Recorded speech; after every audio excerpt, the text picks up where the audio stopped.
आचार्यचरणद्वन्द्वं भक्तिज्ञानाब्जभास्करं नमस्यामि मनः कर्म वाग्भिरन्तस्तमोपहं दास्यं प्रयच्छतां मह्यं समस्तफलमूर्धगं स्वामिनौ वल्लभाधीश विठ्ठलेशाभिधौ सदा श्रीकृष्णं परमानन्दं दशलीलायुतं सदा सर्वभक्तसमुद्धारे विस्फुरन्तं परं नुमः श्रीमद्भागवतं नौमि यस्यैकस्य प्रसादतः अज्ञातान् अपि जानाति सर्वः सर्वागमन् इह बुद्धिप्रेरककृष्णस्य पादपद्मं प्रसीदतु ध्यानासमर्थजीवानाम् अस्माकं सर्वदा स्वतः वन्दे नन्दव्रजस्त्रीणां पादरेणुमभीक्ष्णशः यासां हरिकथोद्गीतं पुनाति भुवनत्रयं सुलभ्य हृदि सर्वेषां श्रीगोपीजनवल्लभं गुणगानं मुदा कुर्वे तस्य तोष्ट्यै स्वभावतः। श्री गोवर्धन नाथ की जय। श्री आचार्य जी श्री महाप्रभु जी की जय। श्री गोसाई जी परम दयाल की जय। श्याम सुंदर श्री यमुने महारानी जी की जय। श्री बालकृष्ण लाल की। सच्चिदानंद रूपाय विश्वोत्पत्त्यादिहेतवे तापत्रय विनाशाय श्रीकृष्णाय वयं नुमः। महर्षि व्यास ने श्रीमद् भागवत में भगवान और भगवान की लीलाओं का परिचय कराया है। यद्यपि हम भागवत कहते हैं, सुनते हैं, परंतु सचमुच पूछे तो भागवत क्या है बहुत कम लोग को पता होगा। नाम प्रसिद्ध है भागवत, परंतु भागवत का अर्थ क्या होता है?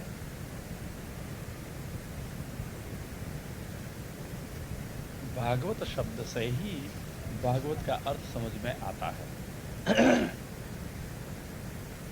भगवत ईदम नामात्मकम स्वरूपम भागवतम। भैया ये ठीक नहीं, ये पैर फैला के बैठना। श्री गोवर्धन नाथ की जय। तो बोल सके ना आप सब कि इधर मनाही है जय बोलने की, बाहर आवाज जाए तो लोग पकड़ जाएंगे। हाँ नहीं, मैंने सोचा शायद आप लोग को क्षोभ होता होगा। श्री गोवर्धन ये प्रयत्न परायण करते हैं, रहते हैं, प्रयत्न किया करते हैं, जीवन पूरा हो जाता है, अभिलषित प्राप्ति सबको होती नहीं, अभिलाष अधूरा है और ये कामनाओं के कारण पुनः जन्म लेकर के आता है। बेचारा जन्म जन्म तक ये कामनाओं में कुचड़ जाता है। कामनाओं कम नहीं होती हैं, बढ़ती ही चलती हैं। कैसे बचे इन कामनाओं से? भगवान ने इसलिए स्वरूप दर्शन कराया।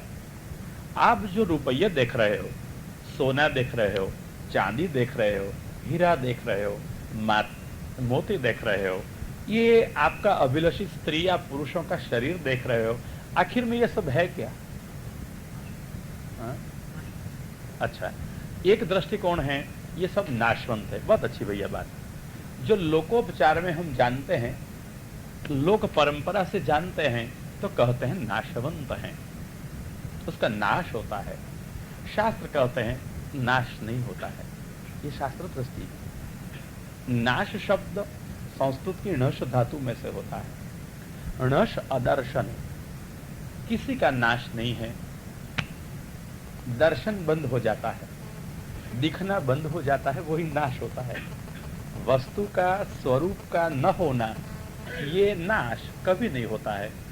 वस्तु का स्वरूप दृष्टिगोचर नहीं होता है, वस्तु का स्वरूप दिखाई नहीं देता है, वो ही नाश है।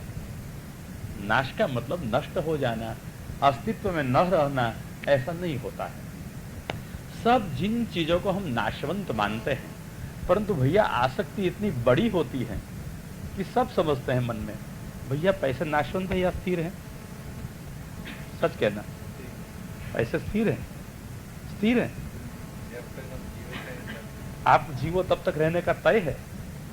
अरे राजाओं के राज चले जाते हैं, कई चक्रवर्तियों के साम्राज्य चले गए, स्थिर कहाँ है? न, आज है कल नहीं है, चले जाते हैं सब कुछ हमको छोड़ के भी।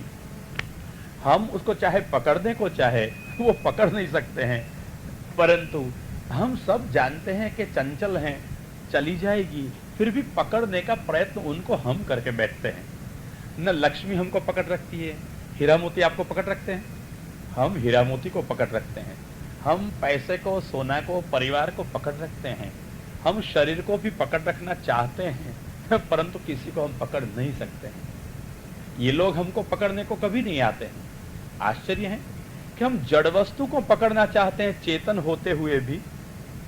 हम चेतन हैं, समझदार हैं, कुछ सोच सकते हैं, कुछ समझ सकते हैं, फिर भी हम हमारे से अगर कुछ उत्कृष्ट हो तो पकड़ना जरूर प्रयत्न करें।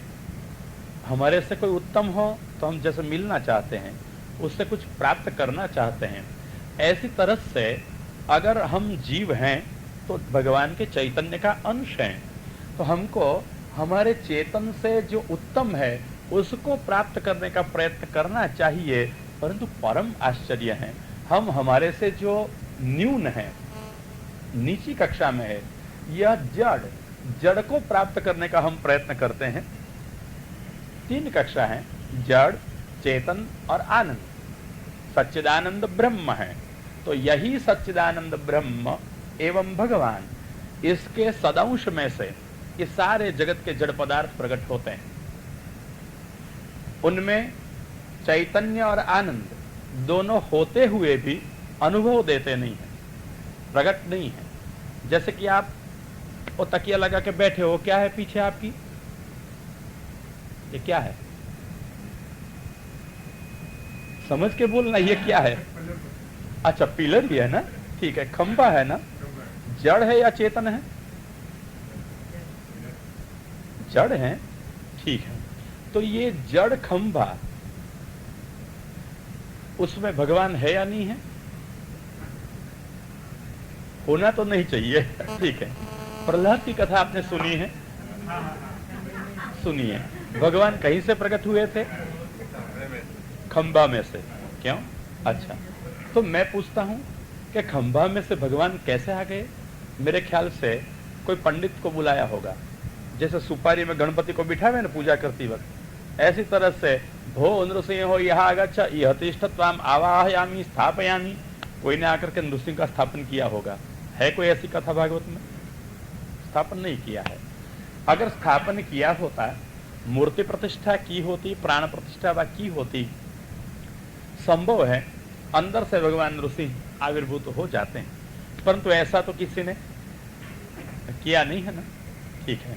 तो ये खंभा अंदर से पोला था, हॉलो था, वो तो नहीं था कि जैसे अंदर नृसिंह छिप के बैठ गए, बराबर वो ठोस खंभा था, ठीक है। आवाहन नहीं किया हुआ था, जड़ ही था, और उसमें से भगवान कैसे प्रकट हो गए? हम श्रद्धालु समाज सब कहेंगे भगवान है, सब कुछ कर सकते हैं, प्रकट हो जाते हैं। शास्त्र कहते हैं, हम ऐसी केवल श्रद्धा में नहीं मानने वाले हैं, हम तो दी हुई बुद्धि का उपयोग करने वाले हैं। हम प्रमाण ढूंढेंगे कि महाराज अगर आपको खंभा में से प्रकट होना हो तो समर्थ हो, प्रकट हो सकते हो, परंतु जब तक अक्कल दी है तब तक हमको समझाओ खंभा में से कैसे आए आप। आजकल के विज्ञान वाले लोग ही केवल अन्वेषण दृष्टि से देखते हैं या शोध खोज करते हैं, ऐसा नहीं है। हमारे शास्त्रकारों ने भी केवल अंधश्रद्धा से कोई भी वस्तु का स्वीकार नहीं किया है। उन लोगों ने, भगवान ने दी हुई बुद्धि का स्वतंत्र उपयोग किया है, और यही स्वतंत्र बुद्धि से उन लोगों ने सोचा है, लोकानुगामी बुद्धि से नहीं। लोग जो मानते हैं ऐसा हम भी माने, और लोग जो करते हैं ऐसा हम भी करें। ये गाडर प्रवाह में चलने वाले ये शास्त्र लोग नहीं होते हैं। ये शास्त्र दृष्टा नहीं होते हैं कि एक घिटा चला, क्या बोलते हैं आप शिव को? घिटा ही बोलते हो ना। तो एक घिटा चला और उसके पीछे दूसरा घिटा चला, तो भगवान ने अक्कल दी है या नहीं दी है कुछ सोचने की? अगर हमारी स्वतंत्र बुद्धि से हम कुछ नहीं समझ सकते हैं तो हमको शास्त्र दिए या नहीं दिए हैं भगवान ने? हमको और कुछ नहीं समझ आवे तो भक्तों के जीवन चरित्र दिए हैं या नहीं दिए हैं? हम जो कुछ कर रहे हैं, करना चाहते हैं, वो किसी भक्त ने किया है या नहीं किया है? हम कुछ करने से पहले यह सोचें और सही रास्ते से चलेंगे तो हमको एक नूतन दृष्टिकोण मिलेगा, जीवन का एक सही, अच्छा और सच्चा रास्ता मिलेगा जिससे हम भगवान के पास में पहुंच सकेंगे। नहीं तो हमारी काल्पनिकता के परिणाम, हमारे हृदय में जो भाव की तरंग मालाएं चलती रहती हैं, इसके कारण ये तरंग मालाओं में चंचलता है, स्थिरता नहीं है। जैसे समुद्र के अंदर चलती तरंग मालाओं के साथ कोई वस्तु बाहर फेंक दी जाती है, ऐसी तरह से हम हमारे भाव के तरंगों के कारण ही बाहर फेंक दिए जाएंगे मार्ग से। इसलिए हम हमारे भाव के तरंगों को सीमित रखें, संयमित रखें। जैसे नदी, उनके दो तट होते हैं, इनकी मर्यादा में बहती बहती अभिलषित स्थान को पहुंचती हैं। ऐसी तरह से हम लोक और शास्त्र, ये दोनों की मर्यादा में चलते चलते हमारे भावों को प्रवाहित करते हुए श्री ठाकुर जी के पास में पहुंच जाए। आवश्यकता है, नदी में तरंग हैं परंतु तटानुवर्ती हैं, तटानुकूल हैं। और अगर नदी का भी तरंग बढ़ गया, बाढ़ आ गई, तो नदी भी विनाशक बन जाती है, लोक माता होती हुई भी लोक संहारिणी हो जाती हैं। ऐसी तरह से हमारी भावनाएं भी जब तक ये शास्त्र के तटों में, भक्ति मार्ग के तटों में, अगर हम भक्त है तो, ज्ञानी है तो ज्ञान मार्ग के तट, कर्म हो तो कर्म मार्ग के तट, ये तट की मर्यादा में चलें, तब तक वो स्वस्थ हैं, तब तक वो अभिलषित ध्येय को पहुंच सकती हैं, तब तक ही अन्य को उपकारक भी हो सकती हैं। लोग नहरें नदियां में से निकाल सकते हैं, पानी का उपयोग कर सकते हैं, परंतु जब बाढ़ आती है तब बाढ़ में से नहर निकाली जाती है कभी? बाढ़ हमेशा विनाशक हो जाती है। अच्छा हो या बुरा हो, सबका विनाश करने का काम यह बाढ़ का है। ऐसी तरह से जब हमारे मन में भावों की बाढ़ चलती है, तब हम शास्त्र के तट को छोड़ देते हैं ना, तब होती है विनाशकता। नहीं सोचते हैं, नहीं समझते हैं क्या कर रहे हैं। ऐसा किसी ने किया? नहीं किया है ऐसा कहीं पर शास्त्र में प्रमाण? शोधो और हमारे भाव को बराबर ये भक्ति मार्ग के तटों के अंदर संयमित रखते हुए चलेंगे तो जरूर हमको कुछ दर्शन अभिलषित पद का, अभिलषित रूप का अवश्य हो ही जाता है। हाँ, भाव तरंगों में संभवित हैं, कभी कभी भगवान की कोई भाव छायाएं हमको दिखाई देती होगी, परंतु ये तरंग हैं, ये स्थिरता नहीं होगी। और भावो भावनया सिद्ध, भाव सिद्ध होता है भावना से, परंतु स्थायी भावो रस स्मृतः, जब तक वो स्थिर नहीं होता है तब तक उसकी रसरूपता नहीं होती है और रस का अनुभव नहीं होता है। भाव तरंगों में कहीं न कहीं आभास जरूर मिल जाता है और यही आभास को हम मानते हैं, यही सानुभव है, यही अनुभव है।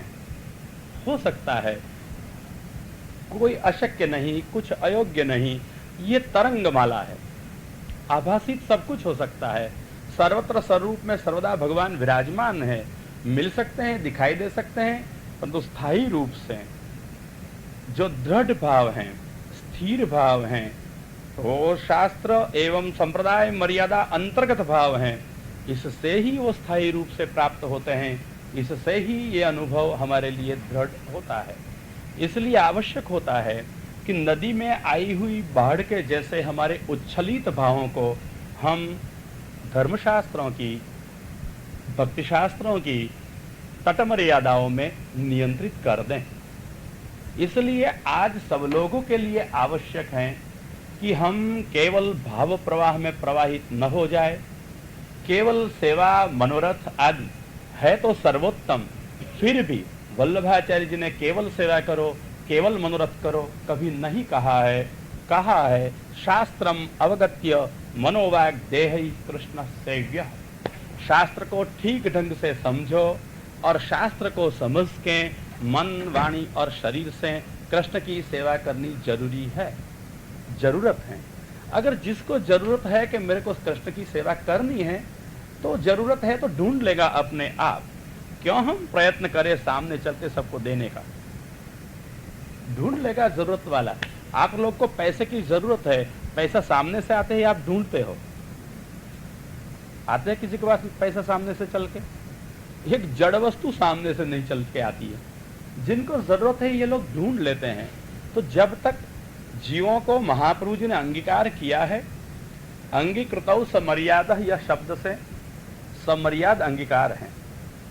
मर्यादा रहित अंगीकार किसी का वल्लभाचार्य जी ने किया नहीं है। और ये कौन सी मर्यादा होती है? समर्यादा है ना, तो कौन सी मर्यादा? हाँ, संप्रदाय मर्यादा है। जो हमारा संप्रदाय वेद, गीता, ब्रह्मसूत्र और भागवत, ये चारों की शास्त्रों की नींव पे खड़ा है। और यही शास्त्र मर्यादा पूर्वक जीव का महाप्रभु जी ने अंगीकार किया है ना, इसलिए जीव को सेवा करनी होती है, आवश्यकता मान के। तो जिसको आवश्यकता है, आवश्यकता के लिए जिसका अंतःकरण आतुर हो चुका है, ये सेवा को ढूंढ लेंगे, सेवा के लिए ललायित होंगे, खोजेंगे हमको सेवा कहाँ मिलेगी। तो जरूर इनको सेवा की प्राप्ति होगी और यही सेवा इनके लिए कर्तव्य रूप होगी। करना जो आवश्यक है वो कर्तव्य है। एक आवश्यकता के रूप में वो फिर सेवा करता चलेगा।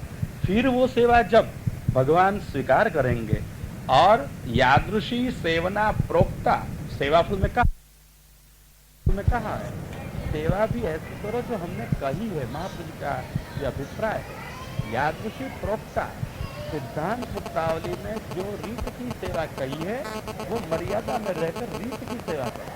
तन, धन और मन, ये क्रम से आप कृष्ण सेवा करो तो जब तनुवित्तजा सिद्ध हो जाएगी, भगवान अंगीकार करेंगे, तब संसार दुख सब निवृत्त हो जाएगा। अहंता ममता जन्य जो वेदनाएं होती हैं, सारी वेदनाएं उनमें से निकल जाएगी और सर्वत्र ब्रह्म दर्शन हो जाएगा। ततः संसार दुखस्य निवृत्ति ब्रह्म बोधनम, सिद्धांत मुक्तावली में आचार्य की आज्ञा है ना। तो संसार दुख निवृत्ति और ब्रह्म बोधन, आप अक्षर ब्रह्म के अंश हो, सर्वत्र यही ब्रह्म विराजमान है, ये दर्शन हो जाएंगे और बाद में मानसिक सिद्धि होती है। यह है आचार्य जी की प्रणाली का, यह है सिद्धांतों का राजमार्ग। यही राजमार्ग पर जो व्यवस्थित चलता है, अगर मार्ग है तो उसके ऊपर कैसे चलना होगा? व्यवस्थित चलना होगा। यहाँ मंदिर के लिए हमको आना है तो यहाँ जो गली पसार होती है, रास्ता है, मार्ग है, तो मार्ग की मर्यादा में चलना होगा। हम चाहे पैदल चलते हो, चाहे साइकिल पे आए, चाहे स्कूटर पे आए, चाहे अपनी मोटर में आए, चाहे दौड़ते आए, चाहे चलते आए, चाहे दंडवत करते आए, कैसे भी आओ, परंतु मार्ग की जो लिमिट है, मार्ग की जो सीमा है, मार्ग की जो मर्यादा है, उसमें ही चलना होगा। अगर किसने सोच लिया मेरे को ये मार्ग की मर्यादा जो ये है चल ही रही है, दोनों और कोई मकानों की हार माला है और बीच में रास्ता चलता है, मेरे को इस रास्ते से नहीं चलना है, मेरे को तो सीधा पहुंच जाना है, तो क्या होगा? ये रास्ते से कोई गुजर रहा है, चल आ रहा है, उसको लगा कि इतना रास्ता पसार करके क्यों जब मैं इधर से चला जाऊं, और बाजू वाली जो दीवारें थी वहां चलने का उसने प्रयत्न किया, परिणाम क्या आएगा? सर फूट जाएगा, दीवार से पछड़ाएगा। क्यों? मार्ग की जो मर्यादा है वो मार्ग की मर्यादा छोड़ दी है और मार्ग की मर्यादा छोड़ के स्वतंत्रतया जीने का प्रयत्न किया तो सीधा जाके दीवार से टकरा जाएगा, सर फूट जाएगा।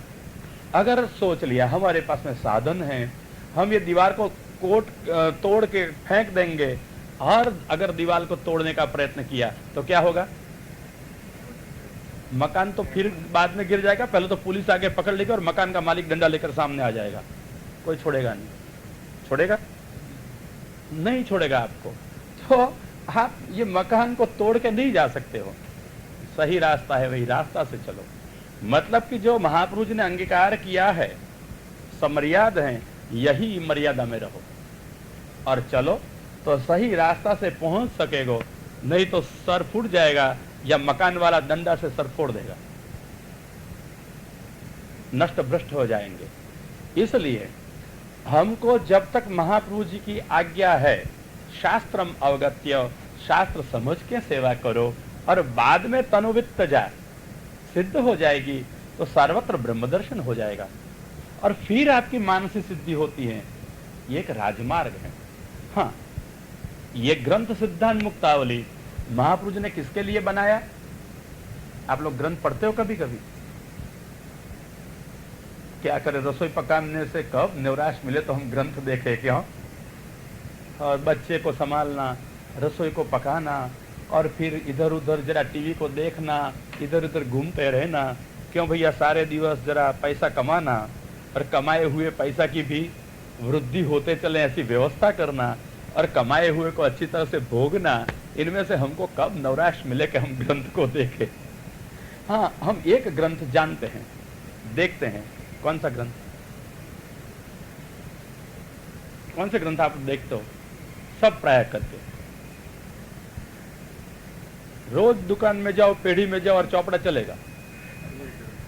ये महाग्रंथ होता है कि कितना नफा होता है, कितना नुकसान होता है, कैसा कितने पैसे कहां से ले सकते हैं, ये सब हम ग्रंथ रोज देखते हैं। ये ग्रंथ हमको पंथ नहीं देता है, ये ग्रंथ हमको कंठ तक पहुंचाता नहीं है। ग्रंथ पढ़ के भी मत रुक जाओ, आप ग्रंथ से, ग्रंथ पढ़ करके अपना पंथ तय कर लो और ग्रंथ से जो पंथ आपने प्राप्त किया है, यह पंथ ऊपर ठीक ढंग से चलो और कंठ को प्राप्त करो। तीन का ये सुमेल होना चाहिए जीवन में। सबसे पहला क्या होना चाहिए? ग्रंथ, बाद में पंथ और अंत में कंठ। ये तीन मेरी बात याद रखना। आजकल ये तीनों का संबंध नहीं रहा है। लोग को क्या चाहिए? ग्रंथ तो चाहिए नहीं, पंथ चाहिए, परंतु हाँ, पंथ हमको वो चाहिए जो हमारा पंथ हो। महाप्रभु जी के मार्ग में कल मैंने कहा था, महाप्रभु जी के पुष्टि मार्ग में बहुत कम लोग हैं, अपने अपने पुष्टि मार्ग में बहुत कुछ लोग हैं। महाप्रभु जी के वचनों की मर्यादा में रहने वाले कितने मिलेंगे? बहुत कम। उन लोग को फल मिलता है जो आचार्य चरणों ने कहा है। हमको फल मिलता है क्या? हम हमारे मार्ग में हैं तो हमारा संतोष, हमारा आनंद, वही हमारा फल है और कोई फल हमको मिलता नहीं है। नहीं तो महाप्रभु जी का मार्ग क्यों प्रभु की प्राप्ति न करावे? क्यों इस मार्ग से चलकर प्रभु हमारे पास में न आवे? ये शिथिल मार्ग नहीं है, एक शुद्ध मार्ग नहीं है, यह रुक्ष शुष्क मार्ग नहीं है, ये भगवान मार्ग है। जिस मार्ग से भगवान चलकर हमको मिले, यही पुष्टि मार्ग है। हम चलकर भगवान को मिले, ये पुष्टि मार्ग नहीं होता है। हम मिल ही नहीं सकते हैं, भगवान हमको मिलेंगे, ये मार्ग होता है पुष्टि मार्ग। एक दफा शहनशाह अकबर ने अपने बुद्धिशाली माना जाता हुआ था जो बिरबल, उसको पूछा, भैया साहब कैसे मिले एवं भगवान कैसे मिले? कितना भी चतुर था बिरबल, परंतु भगवत प्राप्ति का तो बुद्धि का क्षेत्र ही नहीं है, कहां से वो बेचारा उत्तर दे सके? मन में क्षुब्ध हो गया, प्रत्युत्तर नहीं दे पाया। घर आया, बादशाह ने कहा, आज दिवस तक तूने बड़ा बुद्धिशाली ऐसा दिखावा किया, अब जो तू उत्तर नहीं देगा, 3 दिवस में मैं तुझे मार दूंगा।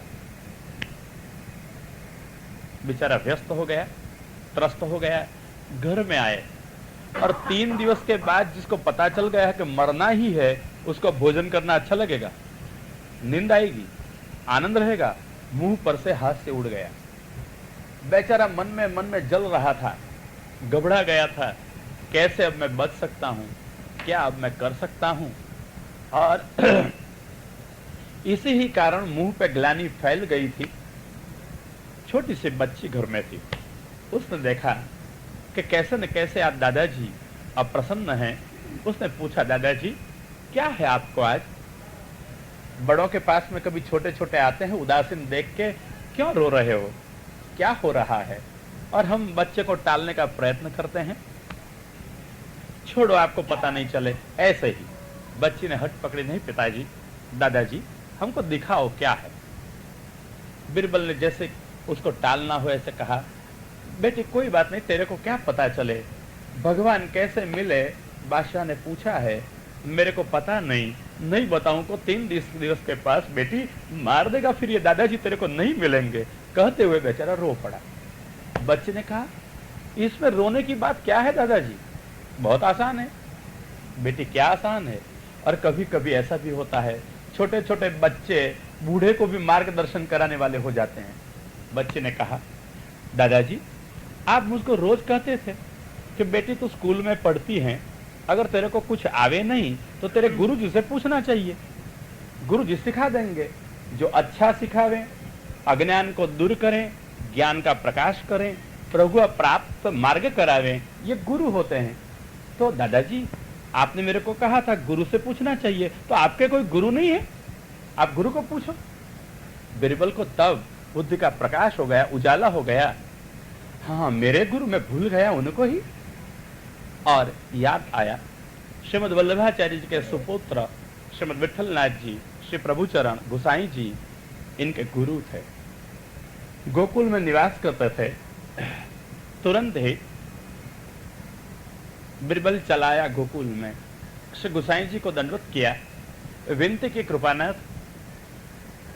भगवान कैसे मिले? उत्तर 3 दिवस में अगर नहीं दूंगा तो बादशाह मारेगा, अब किया क्या जाए? गोसाई जी ने कहा, चिंता मत कर, बादशाह को मेरे पास में भेज देना, प्रत्युत्तर मैं दूंगा। बिरबल वापस लौट आया। अकबर बादशाह को गोसाई जी के प्रति महत सम्मान था, न्यायाधीश का पद भी उन्होंने दिया था, गोचारण के लिए गोकुल में जगह दी थी, और इसलिए ही उनको सनद मिली थी गोस्वामी, गायों का स्वामी। ये सनद अकबर बादशाह की ओर से मिली थी श्री गोसाई जी को। और यही गोस्वामी शब्द का हमने भाषाओं में अपभ्रंश किया और नाम बना दिया है गोस्वामी में से गोसाई जी। जी तो आदर में लगाया, नाम क्या बन गया था? गोस्वामी में से गोसाई, गोसाई में से गोसाई। जैसे तुलसीदास भी बार बार रामायण में कहते हैं ना गोसाई, तो ये गोसाई है ना, तो फिर गोस्वामी में से गोसाई, और गोसाई में से गोसाई, और मान में जी लगा करके हमने क्या नाम बनाया? गोसाई जी। तो ये गोसाई जी के प्रति आदर होने के कारण अकबर बादशाह श्री गोसाई जी के पास में आया, सेवा में से आप पधारे। बादशाह ने प्रणाम किया, पूछा गोसाई जी ने, क्यों आए हो? उत्तर मिला, कृपानाथ भगवान कैसे मिले? सरल उत्तर दे दिया, जैसे आप मेरे को मिले ना, ऐसे मिले। छोटा सा उत्तर था, समग्र शास्त्रों का सार उसमें भरा हुआ था। बादशाह समझ नहीं पाए। यद्यपि राज दरबार में जाने वाले लोग चतुर बहुत होते हैं, परंतु यहां चतुराई काम में नहीं आती है। भगवान के क्षेत्र में चतुराई किस काम की? नहीं समझ सका अकबर। सरलता से उसने पूछा, कृपानाथ मैं नहीं समझा। तब श्री गोसाई जी ने समझाया, बादशाह अगर मैं आपको मिलने का प्रयत्न करूं, अगर मैं आपको मिलने का प्रयत्न करूं, तो मुझे आपके अधिकारियों से पहले तो स्वीकृति प्राप्त करनी पड़े कि मैं महल में आ सकूं। अगर ये लोग मुझको इजाजत भी दे दें, रजा दे दें, और मैं आपको मिलने के लिए महल के अंदर आ जाऊं, परंतु महाराज अगर आप न चाहो मेरे को मिलने के लिए, तो इन सब की इजाजत होते हुए भी मेरे को वापस लौटना पड़े, आप नहीं मिलो। ऐसी तरह से अगर जीव भगवान को प्राप्त करने का प्रयत्न करे, तो उनको शास्त्र के साधनों से अधिकार प्राप्त करना पड़े, और शास्त्र साधनों से अधिकार प्राप्त करने पर भी अगर भगवान इस जीव को मिलना नहीं चाहे तो साधन संपन्न को, कृत प्रयत्न को भी भगवान नहीं मिले। परंतु जब बादशाह आप चाहते हो मुझे मिलने के लिए, तो आपको कौन रोक सकता है बादशाह को अपने राज्य में? आपको कोई नहीं रोक सकता है, आप सीधे मुझे मिल सकते हो। ऐसी तरह से भगवान अगर जीव को मिलना चाहे तो भगवान को कौन रोक सकता है? तो भगवान चाहे वह जीव को अपने ही प्रयत्न से, अपनी ही इच्छा से, अपने ही अनुग्रह से मिलते हैं, और भगवान जिस तरह अपने ही स्वरूप बल से ये जीव को मिले उसका नाम है पुष्टि। अब स्पष्टता हो गई कैसे मिले? बस अपनी ही इच्छा से, अपने ही प्रयत्न से भगवान जीव को मिले, उसका नाम है पुष्टि।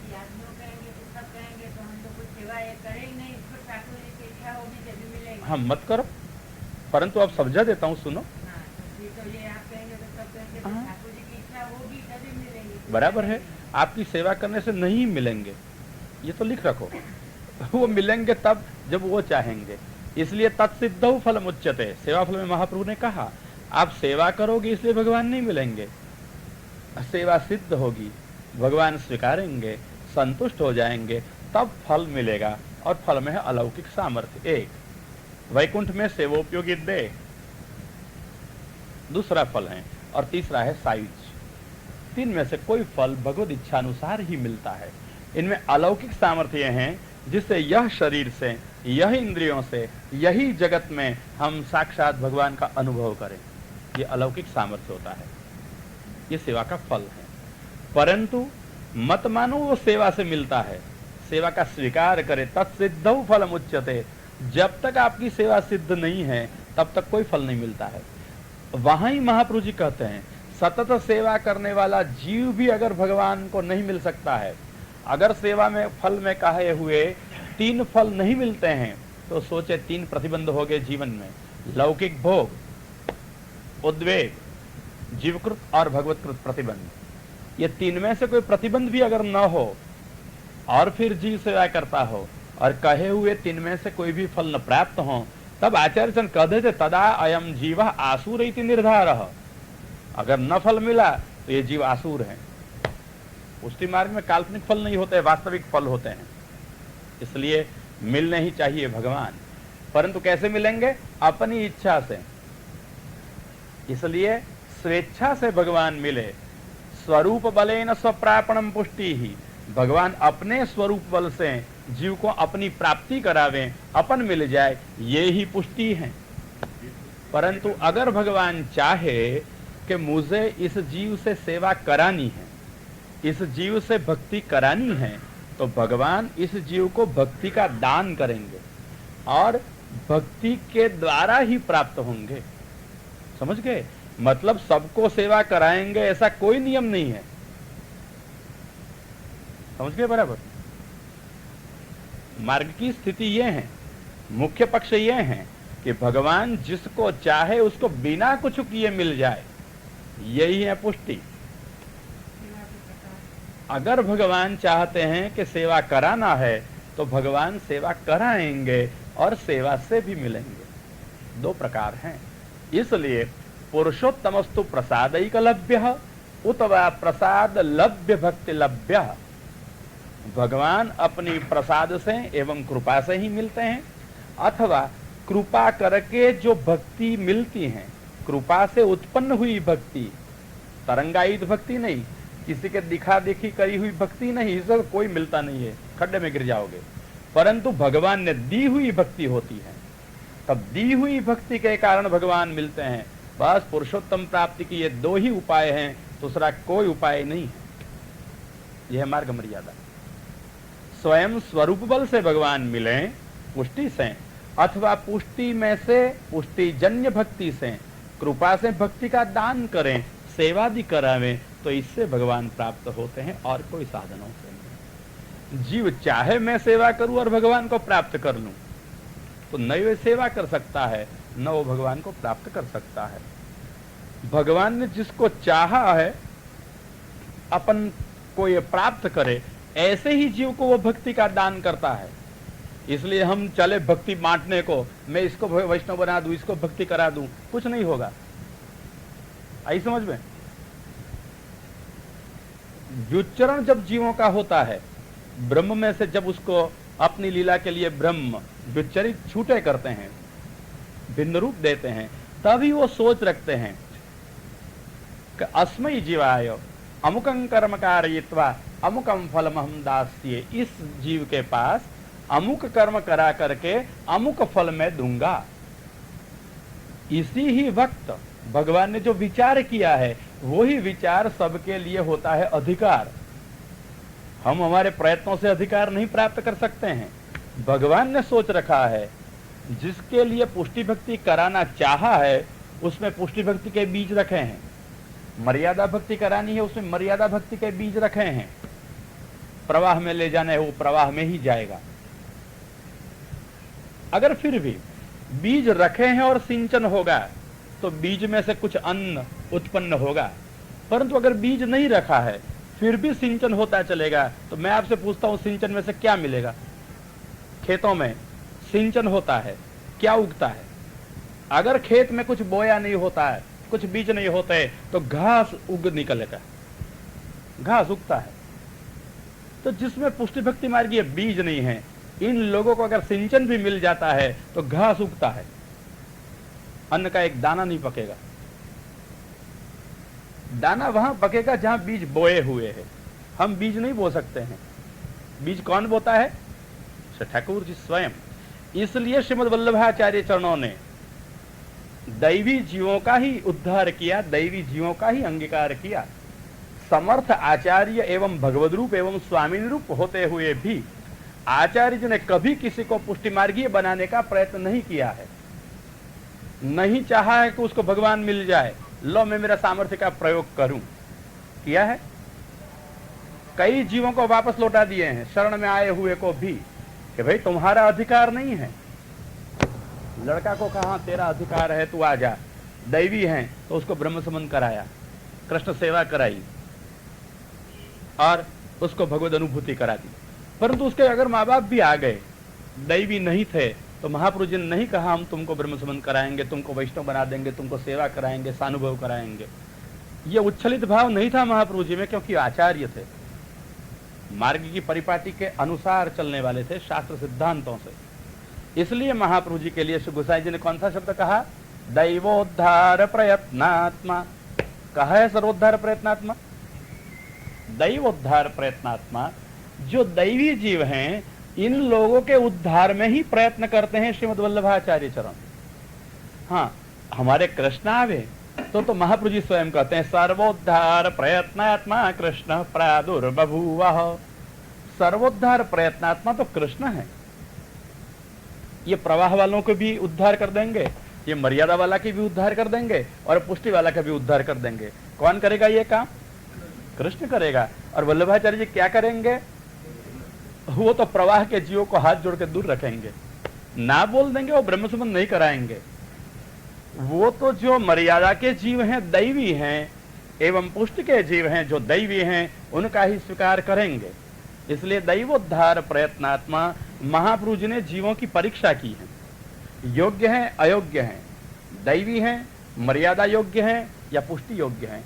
जो जीव इनके पास में राजलीला के आए, गोविंद दुबे, पद्मा रावल, इन लोगों को आचार्य जी ने कौन से रूप में दर्शन दिए? श्री रणछोड़ जी के रूप में, व्रजनाथ के रूप में नहीं। क्यों? इन लोगों का यही अधिकार था। तो आचार्य रूप में आपने मर्यादा दैवी जीवों को भी अंगीकार किया है और आचार्य रूप से आपने पुष्टि दैवी जीवों का भी अंगीकार किया है। परंतु शर्त स्पष्ट है, दैवी जीव है तो ही महाप्रभु जी ने उसको भगवत संबंध कराया एवं ब्रह्म संबंध कराया है, तो ही उनसे सेवा कराई है। अगर नहीं तो कोई शरण में आया होता, फिर भी महाप्रभु जी ने सेवा नहीं कराई है। मथुरा का एक भाट था, नाम याद है? वो आया महाप्रभु जी की शरणों में, अपनाया, महाप्रभु जी ने ब्रह्मसुंदरी कराया। फिर उसने एक दफा कहा, महाराज सबको आप सेवा कराते हो, मेरी भी इच्छा है मुझसे आप सेवा न कराओ। सेवा का मुख्य मार्ग है पुष्टि मार्ग। फिर भी वल्लभाचार्य ने कहा, भैया कभी सुना है कि बंदरों ने सेवा की हो?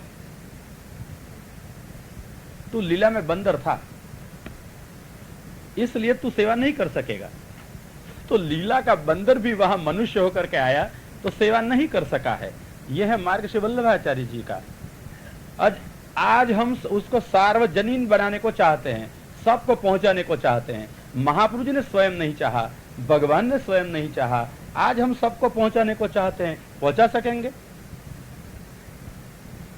संप्रदाय मर्यादा है, कैसे पहुंचाएंगे अपन?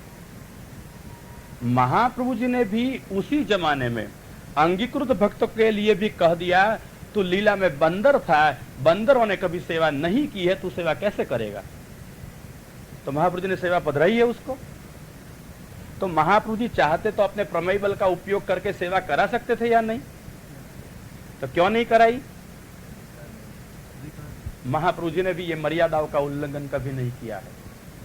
सर्वसमर्थ होते हुए भी महाप्रभु जी से अधिक सामर्थ्य वाला कौन है? जगत में कोई नहीं मिलेगा। परंतु इतने समर्थ होते हुए भी महाप्रभु जी ने मर्यादा का उल्लंघन नहीं किया। जो भगवान ने निर्माण करके रखा था, जिस जीव के लिए जो विचार के रखा था, वह आचार्य चरण जानते थे। और इसी ही कारण श्रीमद आचार्य चरण ये भगवत विचारित अधिकार मर्यादा का उल्लंघन किए बिना ही जीवों का अंगीकार करते थे। और जिसके लिए भगवान ने नहीं विचारा था, उनको पुष्टि दीक्षा कभी नहीं देते थे। इससे कृष्ण सेवा कभी करवाते नहीं थे। आजकल हम निकल पड़े हैं, सबको सेवा कराओ। अधिकार है, भगवान ने इसके लिए सोचा है। हमको दैवी जीव की परीक्षा है। कम से कम इतना तो देखो, जीव सेवा के लिए ललायित हैं। अगर कोई जौहरी है, हीरा का व्यापार करता है, वो कभी अपने हीरे को बाजार में लेकर निकलता है, लो भैया हीरा चाहिए? अगर तुम्हारों को गरज है और हीरा चाहिए तो दुकान पे पहुंच जाओ, तब वो आपको हीरा देगा। और आजकल हम निकलते हैं, आओ सेवा में आओ, सेवा में आओ। अगर ये हीरा का धंधा है तो कौन निकलेगा ऐसा बाजार में हराजी करने के लिए? भैया मनोरथ करते हैं, इतनी सेवा कराओ, ऐसा कराओ। कौन सा ये धंधा है भीख मांगने का?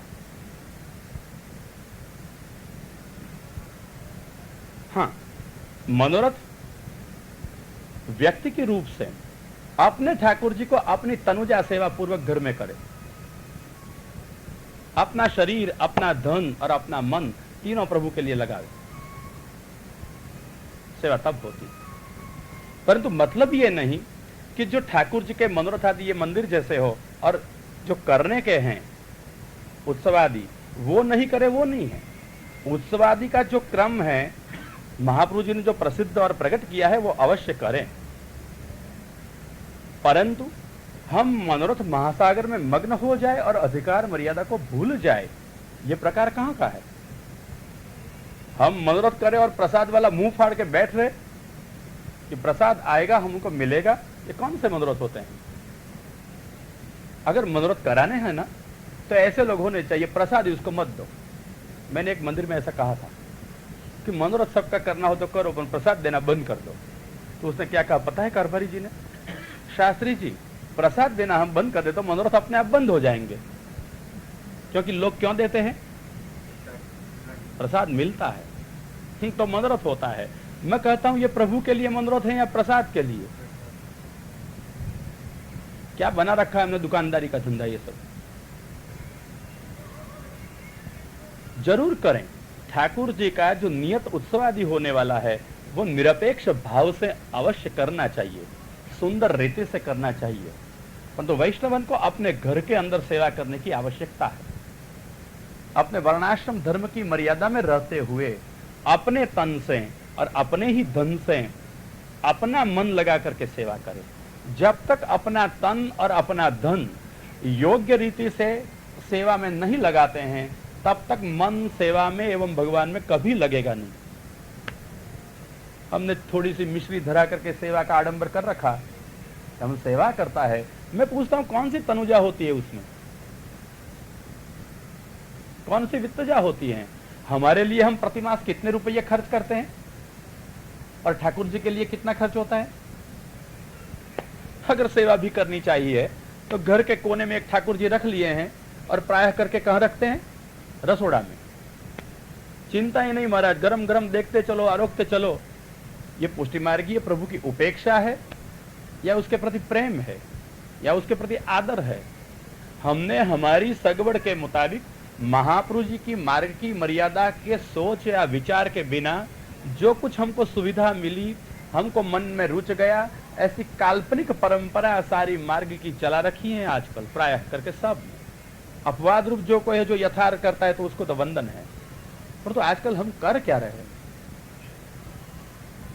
कहां है वो श्री महाप्रभु जी का मार्ग जो हमको साक्षात भगवान का अनुभव करावे, और कहां है सब आज हमारी सुख सुविधाएं संभालते हुए साधना अनुकूल जो स्वल्प हम प्रयत्न करते हैं और उनमें ही हम हमारी सेवा की सुपूर्णता, सफलता हम मान के बैठ जाते हैं। ये प्रकार नहीं है श्री वल्लभाचार्य चरणों का। इसलिए वल्लभाचार्य चरणों के ये वाक्य की टीका में तत्सिद्धि तनुवित तजा, जहां महाप्रभु जी सिद्धांत मुक्तावली में कहते हैं, वहां श्री गोसाई जी आज्ञा करते हैं कि अगर आपने केवल धन देकर के सेवा की हो और अगर किसी ने केवल तन देकर सेवा की हो, तो पैसा देकर कराई हुई सेवा और पैसा लेकर की हुई सेवा दोनों के चित्त को राजस्व बनाएगी, कभी भगवान में लगने नहीं देगी। आवश्यकता है कि हमारा तन का सबसे अधिक उपयोग हो भगवान की सेवा में। यह है महाप्रभु की मर्यादा। अद्भुत दास के लिए महाप्रभु जी ने यह सिद्धांत मुक्तावली ग्रंथ रचा। क्यों? अद्भुत दास ने मांगा, महाप्रभु जी हमको मानसी सेवा दे दो, तो महाप्रभु जी ने फलात्मिका मानसी सेवा उसको कृपा से दे दी, प्रमेय बल से दे दी। परंतु मेरे ख्याल से फिर महाप्रभु जी को भी लगा होगा कि ऐसे तो सब गले पड़ते आएंगे कि हमको भी मानसी दे दो, तो संप्रदाय की कोई मर्यादा है, रहेगी या नहीं रहेगी? संप्रदाय की शास्त्रीयता कहां मर्यादा की रहेगी? इसलिए शास्त्रीय संप्रदाय मर्यादा का परिदर्शन कराने के लिए श्रीमद् वल्लभाचार्य चरणों ने यही अद्भुत दास को यद्यपि प्रमेय बल से मानसी दे दी, परंतु मार्ग सिद्धांतों की स्पष्टता करने के लिए सिद्धांत मुक्तावली ग्रंथ भी पढ़ा दिया। यह है मर्यादा। एक तरफ प्रमेय बल से दे देते हैं फल और दूसरी तरफ भान कराता है प्रमाण का। कैसी परिस्थिति है? प्रमेय बल से प्रदान भी करते हैं और दूसरी तरफ से प्रमाण व्युच्छिन्न न हो, प्रमाण राहित्य न हो, प्रमाण से विपरीत कुछ न चले। इसलिए महाप्रभु ने यह सिद्धांत मुक्तावली ग्रंथ में अपनी मर्यादा दिखाई है कि हमारी मार्ग की ये परिस्थिति है, हमारी मार्ग की शास्त्र की ये मर्यादाएं हैं। आप तनुवित जा सेवा करो, आपको ब्रह्मज्ञान होगा, संसार दुख निवृत्ति होगी। ये तो गौण फल है। ज्ञान मार्ग में जो ब्रह्मज्ञान का होना परम फल माना गया, ये तो सेवा में गौण फल माना गया है। सेवा करो, ब्रह्मज्ञान अपने आप हो जाएगा। न पुस्तक पढ़ने पड़ेंगे, न गुरु ढूंढने पड़ेंगे, अपने आप ज्ञान स्फुरायमान हो जाएगा। संसार दुख निवृत्ति के लिए न व्रत करने पड़ेंगे, न जप करने पड़ेंगे, न तप करने पड़ेंगे, न यज्ञ करने पड़ेंगे, न यात्रा करनी पड़ेगी। सेवा करो, संसार दुख निवृत्त हो जाएगा।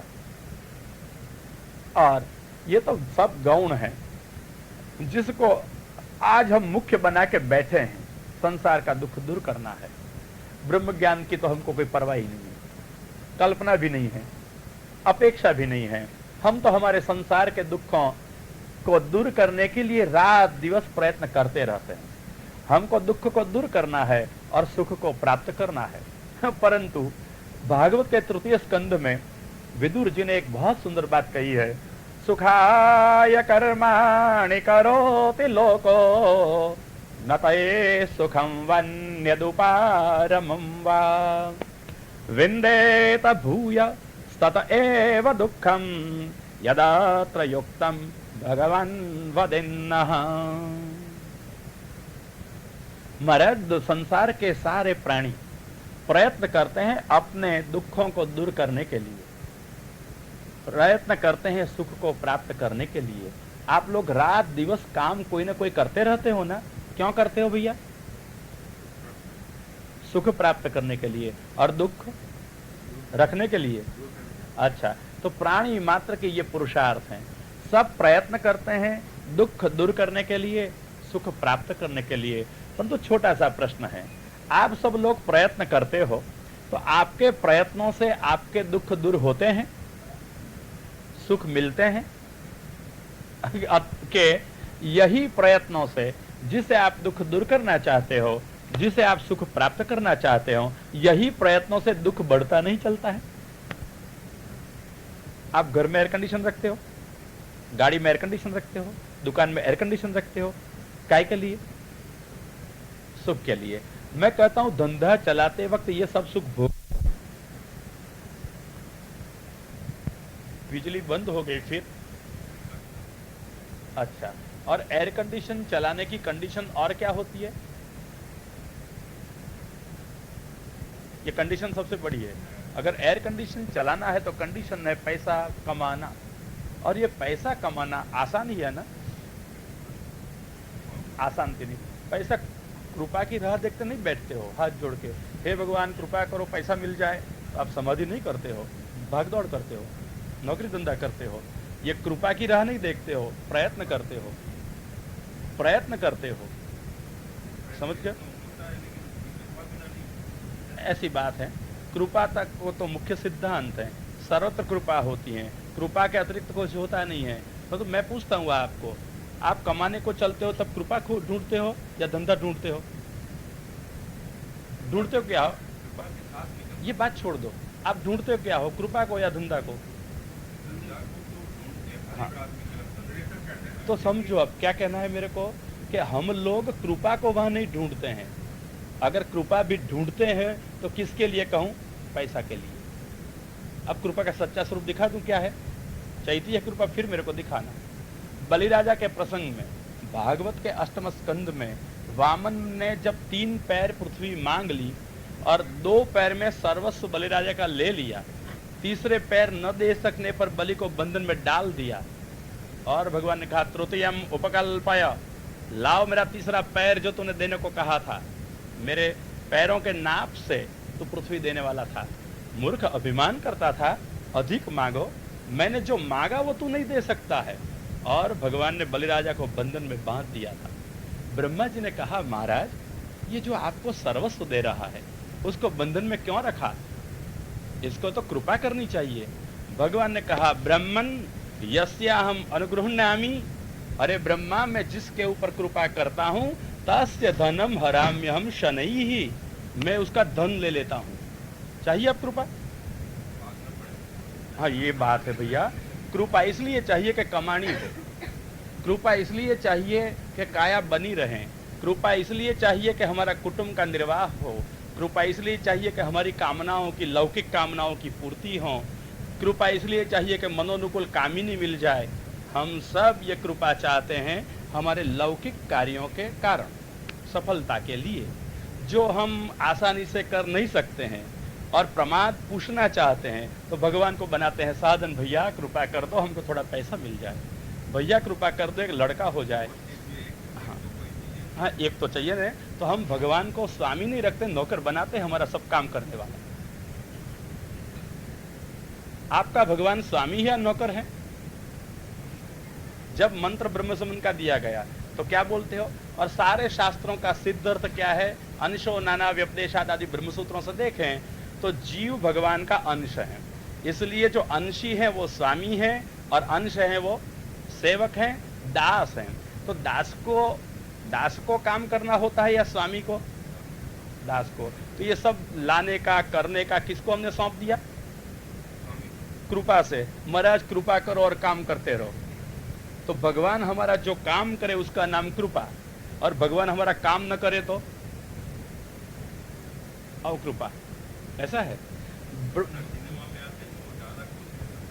हाँ हाँ, तो आप भगवान के साथ नहीं बोलोगे तो भगवान पूछते हैं मैं तुम्हारे साथ बोलने को कब आया? तुम कहां मेरे से बोलने आते हो? मैं तुम्हारे साथ बोलने को आता ही नहीं हूं, क्योंकि तुमको मेरी जरूरत नहीं है। भगवान इन लोगों के पास बोलने के लिए आएंगे जिन लोगों को भगवान की जरूरत है। हमको भगवान की जरूरत नहीं है, कृपा की जरूरत नहीं है। हम भगवान को और कृपा को साधन बनाने को चाहते हैं, और यही भगवान, यही कृपा अगर हमको कमानी दे, काया दे, कुशलता दे, कीर्ति दे, कामिनी दे, कामनाएं पूर्ति करें, तो हमको भगवान की जरूरत है, कृपा की जरूरत है। बाकी हे भगवान, तुम कृपा बंद कर दो और देना बंद कर दो तो ना आपकी जरूरत, हाँ हाँ, तो ना आपकी जरूरत है, ना आपकी कृपा की जरूरत है। मतलब कि हम भगवान के सेवक नहीं हैं, हम भगवान को हमारा दास बनाना चाहते हैं, भगवान को त्रास कराना चाहते हैं, और भगवान से हम सब लेना चाहते हैं। यही कृपा मान के हम फूले फूले कृपा मार्ग में आ गए हैं। चलो हम कौन है, पुष्टि मार्गी हैं। अच्छी बात है, मुफ्त में भगवान मिल जाएगा कुछ किए भी ना भगवान मिल जाए, किसको अच्छा नहीं लगे। हाँ, स्वरूप बले न सो प्रापणम पुष्टि ही, सोच के आ गए सब। परंतु भगवान ने ये बात बहुत अनूठी कही है कि ब्रह्मा जी, मैं जिसके ऊपर कृपा करता हूं उसका धन मैं ले लेता हूं। बोलो, चाहिए ना अब कृपा? बस हाँ, आवश्यक नहीं, ऐसा अभिमान मत रखना। बहुत कोई होंगे जो सच बोल सके, ऐसा है ना, सच बोलने का अभिमान रखना भी अधर्म है इसलिए इसलिए इसलिए इसलिए अगर सत्य भी है तो नम्रता वाला होना चाहिए, दैन्य प्रयुक्त होना चाहिए। हाँ, इसलिए अगर हम सत्य भी बोलते हैं, धन्यवाद है, परंतु मैं कहता हूं कि ये सत्य किस लिए हम बोले। हमारा यहाँ कुछ नुकसान नहीं था, इसलिए। व्यापार में सब सच ही बोलते हो। अच्छा, वहां सच कहाँ चला गया? आपने कहा था मैं ही एक सच बोलने वाला हूं। अच्छा, यहाँ के जब तक समझो बराबर, अब कि जब तक हम यहाँ बैठे हैं तब तक हम सच बोलने वाले हैं, परंतु जब हमारा स्वार्थ नहीं, स्वार्थ था इसलिए सच बोले। जहां मानव का स्वार्थ बिगड़ता नहीं है वहां वो सच बोलता है, स्वार्थ बिगड़ेगा वहां झूठ बोलेगा। उसको न सत्य की परवाह है न असत्य की परवाह है, उसको परवाह है अपने स्वार्थों की। मैं सचमुच कहता हूं कि मनुष्य को सच्चे अर्थ में स्वार्थ भी किसे कहा जाए वो पता नहीं है। स्वार्थ क्या मानते हो आप? ये अपना सुख एक ही होता है, अपना मतलब देह का नहीं। हम लोग देह के सुख को ढूंढते हैं और दुख ही प्राप्त करते हैं परंतु अगर अपना सुख ढूंढे तो ये जीव का सुख होता है। जीव का सुख एक ही है, जो अंश है अपने आप में, वही अंश को मिले, उसकी सेवा करें, यही सुख है। इसलिए भागवत कारक ने स्वार्थ का भी स्वरूप दिखाया है कि मानव के लिए यही परम स्वार्थ है कि वो भगवान की एकांत में सेवा करे, जाहिर में नहीं। कैसी सेवा करे? एकांत भक्तिर गोविंदे यत् सर्वत्र तदीक्षणम, सर्वत्र भगवत दर्शन करें और एकांत में भगवान की भक्ति करें, सेवा करें, यही परम स्वार्थ है। सचमुच हम स्वार्थ को भी नहीं जानते हैं। हम क्या कर रहे हैं? अनर्थ, और अनर्थ के लिए व्यर्थ ही जीवन हम गंवा रहे हैं। इसलिए जब तक हम कृपा के स्वरूप को समझते नहीं हैं तब तक कृपा के गान गाते रहते हैं। कृपा का स्वरूप ये है जिससे कृष्ण मिले। और वल्लभाचार्य जी ने तो स्पष्ट कह दिया है, आपको मेरे पुष्टि मार्ग में आना हो तो आओ, हमको कोई गरज नहीं है। लोकार्थ चेत भजेत कृष्णम, अगर आपको सिद्धांत मुक्तावली ग्रंथ देखा हो और आता हो तो ख्याल करें श्लोक को। लोकार्थी चेत भजेत कृष्णम क्लिष्टो भवति सर्वथा, क्लिष्टोपि चेत भजेत कृष्णम लोको नश्यति सर्वथा।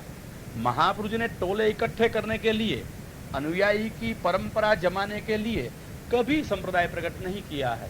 उन्होंने तो जिसको भगवान को प्राप्त करने की, भगवान के लिए जीने की आतुरता है, तालावेली है, तलसाहट है, इन लोगों के लिए ये मार्ग प्रकट किया है। पैसे के पीछे दौड़ने वालों के लिए नहीं, परिवार के पीछे दौड़ने के वालों के लिए नहीं, प्रभु के पीछे दौड़ने वालों के लिए। और यही वल्लभाचार्य जी कहते हैं, अगर आप लोकार्थी हैं, अगर आपको लौकिकता चाहिए, कमानी चाहिए, काया चाहिए, कुटुंब चाहिए, कामिनी चाहिए, कामनाएं चाहिए, कीर्ति चाहिए, तो मत भजो हमारे भगवान कृष्ण को। लोकार्थी चेत भजेत कृष्णम, अगर आप लोकार्थी हो और भजोगे हमारे कृष्ण को, क्या मिलेगा? क्लिष्टो भवति सर्वदा, क्लेश मिलेगा। नहीं, महाप्रभु जी कहते आओ, हमारा कृष्ण जो चाहिए वो आपको दे देगा, वो आपका नौकर हो जाएगा, जो आप नहीं प्राप्त कर सकोगे वो लेके आ जाएगा। जैसे 5 मन की बोरी हम घर में नहीं ला सकते तो मजदूर लेके आता है बेचारा, ऐसी तरह से अगर हमारे जीवन की सुख सुविधाएं हम नहीं प्राप्त कर सकते हैं तो ये बोरी वाला जैसे लेकर आए माल घर में, ऐसी तरह से भगवान वो सब सुख सुविधा लेकर के घर में आ जाए, ऐसा अगर हमने बनाना चाहा है तो भ्रांति है। वल्लभाचार्य जी कहते हैं मेरे को जरूर नहीं है इन लोगों की, निसंदेह है सबको महाप्रभु जी कहते हैं मत आइए हमारे मार्ग में, जरूर नहीं है। मेरे को जरूर है इन लोगों की जिसको भगवान चाहिए। तय कर लो अपने मन में क्या चाहिए, भोग या भगवान। महाप्रभु जी को कोई परवाह नहीं है, वो तो कहते हैं भोग के लिए मेरा मार्ग नहीं, भगवान के लिए मेरा मार्ग है। जिसको भगवान के लिए जीना है, जिसको भगवान के लिए जो कुछ करना है, वही सबको एक ही ध्येय होना चाहिए, मुझे भगवान चाहिए। नहीं तो लोक की अपेक्षा वाला अगर कृष्ण की सेवा करेगा सर्वथा क्लिष्ट हो जाएगा। फिर भी अगर वो कृष्ण को नहीं छोड़ेगा, कृष्ण को भजता ही रहेगा, तो लोको नश्यति सर्वथा, भगवान उसका लोक नष्ट कर देंगे। लोक कभी नहीं देंगे, लौकिक कभी नहीं देंगे, हमारे कृष्ण अलौकिक देंगे, अपने आप मिल जाएंगे। बस यह है कृपा का फल, यह है पुष्टि, स्वरूप बलेन स्वप्रापणम पुष्टि ही। भगवान अपनी सामर्थ्य से अपनी ही प्राप्ति करावे, यह है पुष्टि, यह है पुष्टि का स्वरूप। और यही पुष्टि मार्ग से जो प्रभु के लिए प्रयत्न करते हैं, इन प्रयत्न परायण जीवों के लिए महाप्रभु ने यह मार्ग दिखाया है, कृष्ण सेवा सदा कार्या। जिनको स्वतंत्र बल से प्रभु मिल जाए उनको कोई जरूरत नहीं रहती, मिल गए भगवान, हो गया काम। जैसे अद्भुत दास, कहां सेवा कराई उससे, सीधी मानसी फल रूपा मिल गई। यह है प्रमेय बल। परंतु सब जीवों के लिए परिस्थिति न होती है, इसलिए अंगीकृत समर्यादा है ना, तो महाप्रभु जी ने यह शास्त्र मार्ग मर्यादा एवं संप्रदाय मर्यादा रखी है। और ये मर्यादा से अंगीकृत जीव जो मार्ग मर्यादा अंगीकृत है, इन लोगों के लिए ये राजमार्ग है, कृष्ण सेवा करें। परंतु ऐसा कोई नहीं है कि राजमार्ग से ही सब चलते हैं और ध्येय को पहुंच जाते हैं।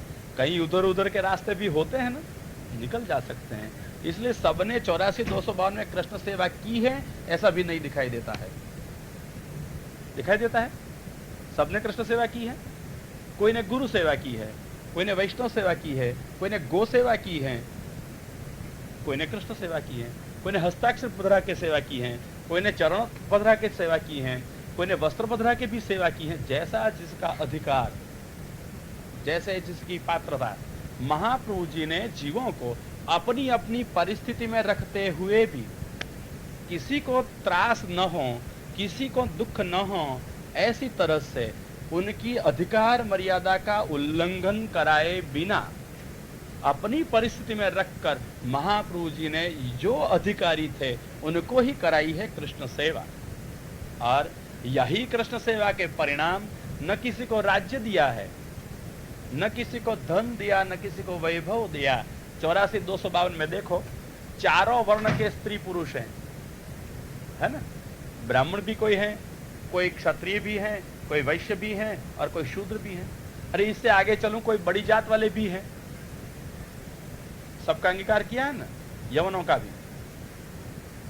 तो ये सब हैं, उनमें बालक भी हैं, युवक भी हैं और वृद्ध भी हैं, उनमें स्त्री भी हैं और पुरुष भी हैं, उनमें समृद्ध पुरुष भी हैं और कहीं रंक भी हैं, उनमें राज्य चलाने वाले भी हैं, कहीं राज्य में सेवा करने वाले भी हैं, कहीं प्रधान हैं, कहीं मंत्री हैं। समाज के सब स्तर के लोग, इनमें से वल्लभाचार्य जी ने जिनको अधिकार लगा उनका स्वीकार कर दिया। और वल्लभाचार्य जी की कृष्ण सेवा से ये 84-252 में से न किसी को वैभव दिया गया, न विलास दिया गया। दिया क्या गया? भगवत अनुभव, भगवत आनंद। किसी के घर में खाना नहीं है, किसी के घर में कपड़ा नहीं है। मैं वार्ता पूरी सब नहीं कहता हूं, देखना ये वार्ताओं में से सब मिल जाएगा। कोई के घर में पहनने के पूरे कपड़े नहीं है, किसी के घर में पूरा खाने का अन्न नहीं है। ऐसी परिस्थिति में भी भगवान उसके घर में रहे हैं और प्रसन्नता से अनुभव देते रहे हैं। नहीं कि ये बड़े बड़े पैसा वाले थे और मनोरथ करने वाले थे, ये तो मन से ही, प्रेम से ही मनोरथ करते थे। एकांत में अपने ठाकुर जी की सेवा करते थे। 84,252 में से कौन थे एक दूसरे से मिलजुल के सेवा करते थे? कौन थे भैया ऐसे मिलजुल के करने वाले? अपने अपने घर में सेवा करते थे या मिलते जुलते थे? सबको इकट्ठे होकर सेवा करते थे या अपनी सेवा अपने आप करते थे? क्या है वार्ता में? है कोई इकट्ठे होकर सेवा करने वाले? क्या चलाए रखा है हम सब ने आजकल? मिलो इकट्ठे करो सेवा। कौन सा प्रकार है वो? कहां है 84,252 में ये प्रकार? कौन से है महाप्रभु जी के वाक्यों में ये प्रकार? 84,252 ने सेवा की है अपने घरों में एकाकी रह करके। हाँ, प्रसंगवशात शायद किसी के वहां अपने ठाकुर जी पधराए होंगे, जैसे रामदास पद्मनाभ दास के सौंप के गए थे श्रीनाथ जी की सेवा के लिए, परंतु अपने ठाकुर जी की सेवा अपने घर में की है, इकट्ठे होकर किसी ने सेवा नहीं की है। 84,252 का क्रम नहीं दिखाई देता है। क्या ये भगवत भक्त नहीं थे? ये भगवान्वित नहीं थे? इनको सानुभव नहीं था? इन लोगों को कभी ऐसा उत्कट अभिलाष नहीं होगा मैं दूसरों को सिखाऊं, मैं दूसरों को दे दूं? कभी हुआ है ऐसा? है कोई वार्ता में ऐसा? कभी नहीं मिलेगा ऐसा। क्यों? ये लोग में मार्ग मर्यादा स्थिति थी, भावोच्छलन नहीं था, उछाला नहीं आता था, क्योंकि स्थिरता आ गई थी। आवश्यकता है ये स्थिरता हो, और हम ये आचार्य चरणों की मर्यादा को समझ के चलें। 84,252 ने सेवा की है, तो जो गरीब था वो गरीब ही रहा है और कुछ नहीं किया है। न ठाकुर जी ने कुछ दिया, न महाप्रभु ने दिया। एक बाई बेचारी सेवा करती थी, घर में वैष्णव आ गए, पति पत्नी थे, समाधान करना था, घर में अनाज नहीं था, पैसे भी नहीं थे। क्या किया? बेचारी बाई के शरीर ऊपर एक ही साड़ी पहनने की थी, साड़ी बेच दी, रसोई की, भोग धराया, और फिर तो लोक मर्यादा उन्होंने रखी। नहीं कि वैष्णव है अपन को जैसे के तैसे देखे तो क्या है। ये संप्रदाय की मर्यादा, शास्त्र की मर्यादा, वेद मर्यादा की रक्षा की, और बाई कहां बैठी? कोठी में जाकर के, और उसके बर ने सबको प्रसाद परोसा। वैष्णवों को प्रसाद लेने वालों को लगा तुम्हारी पत्नी कहां है जिसने ये रसोई बनाई? नहीं बोल सकता था, नहीं दिखा सकता था, मर्यादा थी। पुष्टि में होते हुए भी लोक मर्यादा और शास्त्र मर्यादा का त्याग नहीं किया है। जब बाहर आने का प्रसंग आया, वैष्णव प्रसाद लेने के लिए तैयार नहीं थे, उसी वक्त ठाकुर जी प्रकट हो गए कोठी के अंदर। जो ठाकुर जी द्रौपदी को राज्यसभा में 999 वस्त्र नूतन नूतन पूर्ण दे सकते हैं, यही ठाकुर जी मर्यादा मार्ग की लीला कर रहे हैं। और मर्यादा में जो 999 वस्त्र दे सकते हैं, यही ठाकुर जी पुष्टि मार्ग में जब यह स्त्री के पास में प्रकट हुए स्वामी जी के संग एक ही साड़ी दे दी है, दो भी नहीं के बेचारी एक पहरे और एक उतारे, अलौकिक दिए हैं। और तो कितनी दी हैं? एक ही। घर का कोठरा नहीं भर दिया, कबाट नहीं भर दिया साड़ियों से। जो भगवान मर्यादा में द्रौपदी को 999 दे सकते हैं, यही भगवान पुष्टि में क्या एक ही दे सकते हैं? क्या भगवान कृपण हो गए थे? कृपा चली गई इनकी? आजकल हम भगवान के पास में 999 क्या 9,999 दे तो भी अच्छा मांगने वाले हो गए। जिसके पास में पहनने के लिए साड़ी नहीं बची थी, उसने भगवान को कहा कि मुझको एक दूसरी साड़ी दो महाराज। कहां मांगा है? और आजकल के हम पुष्टि मार्गी हो, जितना इकट्ठा हो सकता है इतना कर लो, बैठ गए हैं सब। ये तो नहीं था, फिर भी चाहते नहीं थे। हमने तो भगवान ने जरूरत जितना दिया है, फिर भी अधिक और अधिक चाहते हैं। अरे भगवान तुम ही दे दो, क्योंकि आप तो हमारे स्वामी हो ना। आप दास हो या हम दास है? मैं सचमुच कहूं, आजकल प्रायः करके दास बहुत कम हैं, भगवान के प्रति उदास बहुत है। उदास तो समझते हो ना? दास मिलते हैं या उदास मिलते हैं? सब कहने के दास मिलते हैं, व्यवहार के उदास मिलते हैं भगवान के प्रति।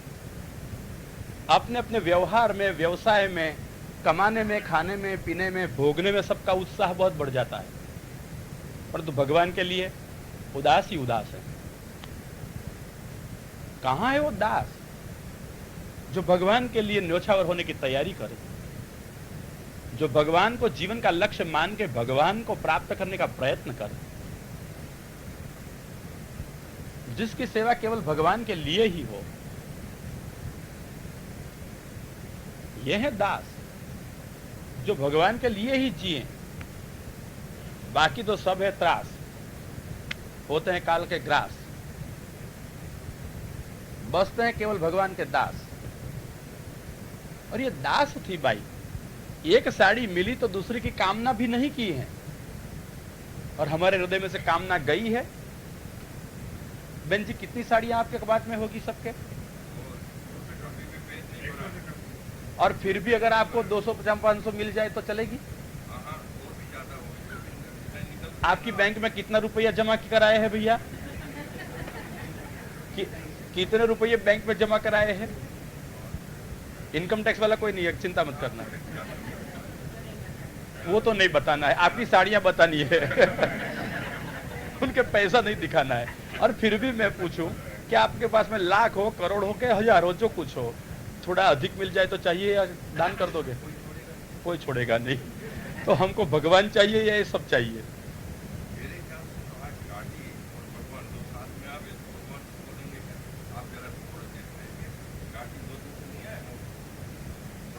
इसलिए कहूं, पुष्टि मार्ग का भगवान ऐसा नवरा नहीं है कि जो घाटी ढूंढे उसके पास में पहुंच जाए। भगवान समझता है कोई एक घाटी को ढूंढता है तो उसका घाटी उतार देता है, उसको घाटी बना देगा। अगर घाटी को घर में रखना हो ना, तो अपन को क्या करना पड़ता है? पगार देना पड़ता है या उसको भी प्रसन्न रखना पड़ता है? भगवान को प्रसन्न रखो तो चिंता नहीं है, घाटी को तो प्रसन्न रखना पड़ेगा, हम घाटी के घाटी हो जाएंगे। तो भगवान ऐसी फिर तो लीला करते हैं कि अगर तेरे को घाटी की जरूरत है, तू घाटी का घाटी बन के रह भाई। मेरी जरूरत है उसको मैं मिलूं, जरूरत वालों को मैं काहे को मिलूं? अगर एक सामान्य मानवी भी जिसको अपनी जरूरत नहीं है उसको कभी मिलता है क्या? तो समर्थ भगवान क्यों मिलेगा? इसलिए देखो 84-252, ये बाई के पास में साड़ी न थी तो भगवान ने उसको 2 साड़ी भी नहीं दी। कितनी थी? एक ही। और उसने दूसरी साड़ी की कामना की है? नहीं की है। यह है 84-252। परंतु क्या करे, हमारा तो नियम है वार्ता, पढ़ना, वांचना और सुनना, कहना, बस काम पूरा हो गया। हमारा नियम है ना, हम तो वैष्णव है ना, सत्संग करना पड़े ना, इसलिए सत्संग में वार्ता वांचने की है तो हमने वांच ली। और अब तो भैया वार्ता से आनंद नहीं है, किससे आनंद है? दृढ़ चरण केरो भरोसो, दृढ़ चरण केरो। फिर क्या करने का? बेगे उठो, प्रसाद बंटाओ। चलो चलो जल्दी करो, अब तो देर हो गई मंडली में, अपने अपने घर जाओ। प्रसाद मिल गया, मंडली पूरी हो गई, मुंह मीठा होना चाहिए। हो गया प्रसाद पूरा, हो गया सत्संग पूरा। भागवतकार कहते हैं जैसे जैसे हम सत्संग करते चले, ऐसे ऐसे हमारी लौकिक कामनाएं घटती चले, बढ़ती न चले, कम होती चले। आजकल हमारी लौकिक कामनाएं बढ़ती हैं या घटती हैं? कम होती हैं। वल्लभाचार्य जी ने इसलिए कहा कि अगर आप मेरे कृष्ण की सेवा करना चाहते हो पर तो लौकिक कामना वाले हो, मैं कहता हूं क्लेश मिलेगा। मत आइए हमारे संप्रदाय में, हमको आपकी कोई जरूरत नहीं है। वल्लभाचार्य जी के सेवक 84 ही थे, करोड़ों को नहीं बनाए थे सेवक, क्योंकि इन लोगों को भगवान चाहिए था, भोग नहीं। आजकल हम भूले भटके आ गए संप्रदाय में, मान बैठ गए। अलग क्यों थे? समाज में से सबका प्रतीक था, सब जीवों का महापुरुष ने जो दैवी था, एक ही अर्थ है दैवी का, जो भगवान के लिए तलस रहा है, न्योछावरी सब कर रहा है, प्रेम प्लूत हैं, वो ही दैवी जीव हैं। और उसके लिए आचार्य चरण पधारे हैं, सारी दुनिया के लिए नहीं। अगर ऐसा दैवी जीव सेवा करेगा तो क्या देखेगा? तनुवित्त जा यथार्थ होने पर वो संसार दुख निवृत्त हो जाएगा। मेरे को ये जरूरत है, नहीं मिलता है, ये दुख उसको कभी नहीं लगेगा। दुखी कहां से होगा? वो ब्रह्म भोजन हो जाएगा, ब्रह्म ज्ञान उसको हो जाएगा। और ब्रह्म भोजन होने से जहां जहां दृष्टि पड़ेगी वहां वहां वो भगवान का दर्शन करेगा। किसको अढ़ेल के बैठे हो? खंभे को।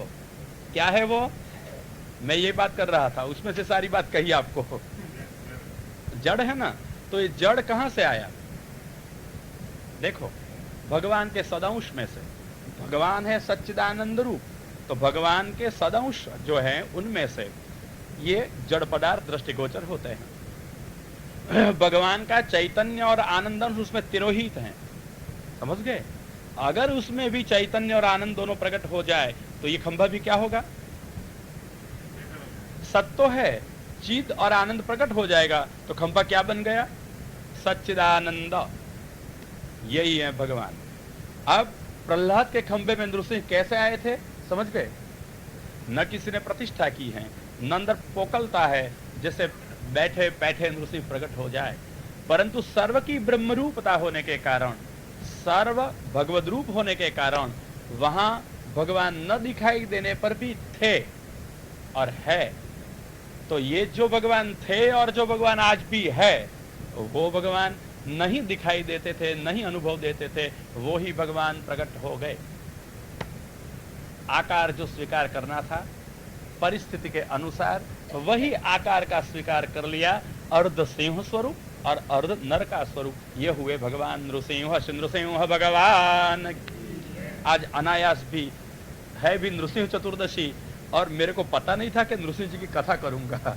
आज नृसिंह जी की कथा कर दी। कैसे नृसिंह प्रकट हुए पता चला।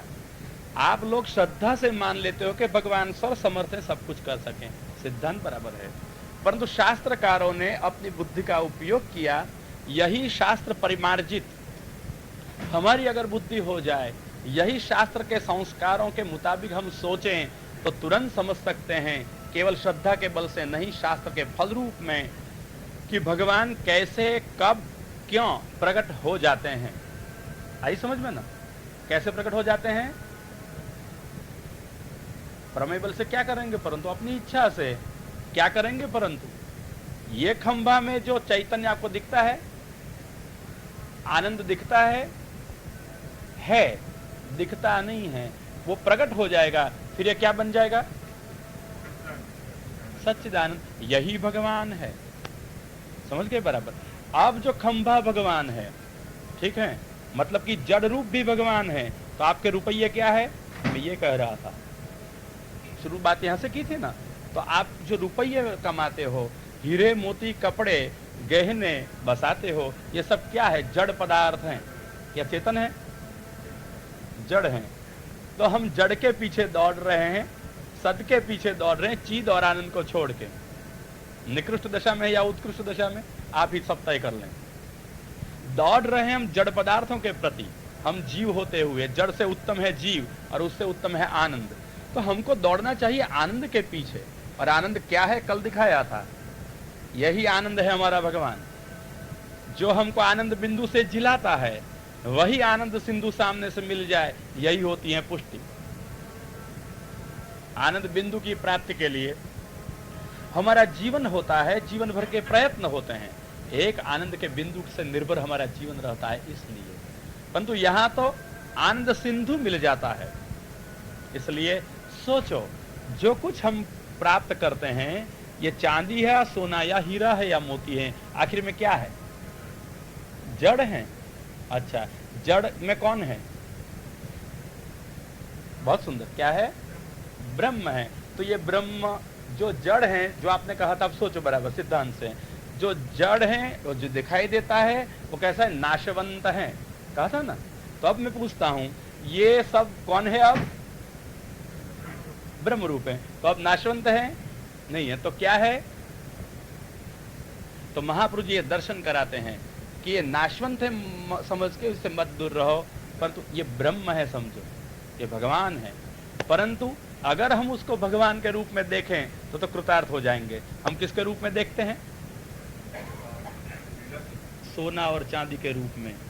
हाँ, लीला के रूप नहीं, पीला के रूप में ही देखते हैं। हाँ, ये जो कुछ हो तो लीला के रूप में नहीं देखते हैं। समझ गए ना? हाँ, किसके रूप में देखते हैं? पीला के रूप में। जब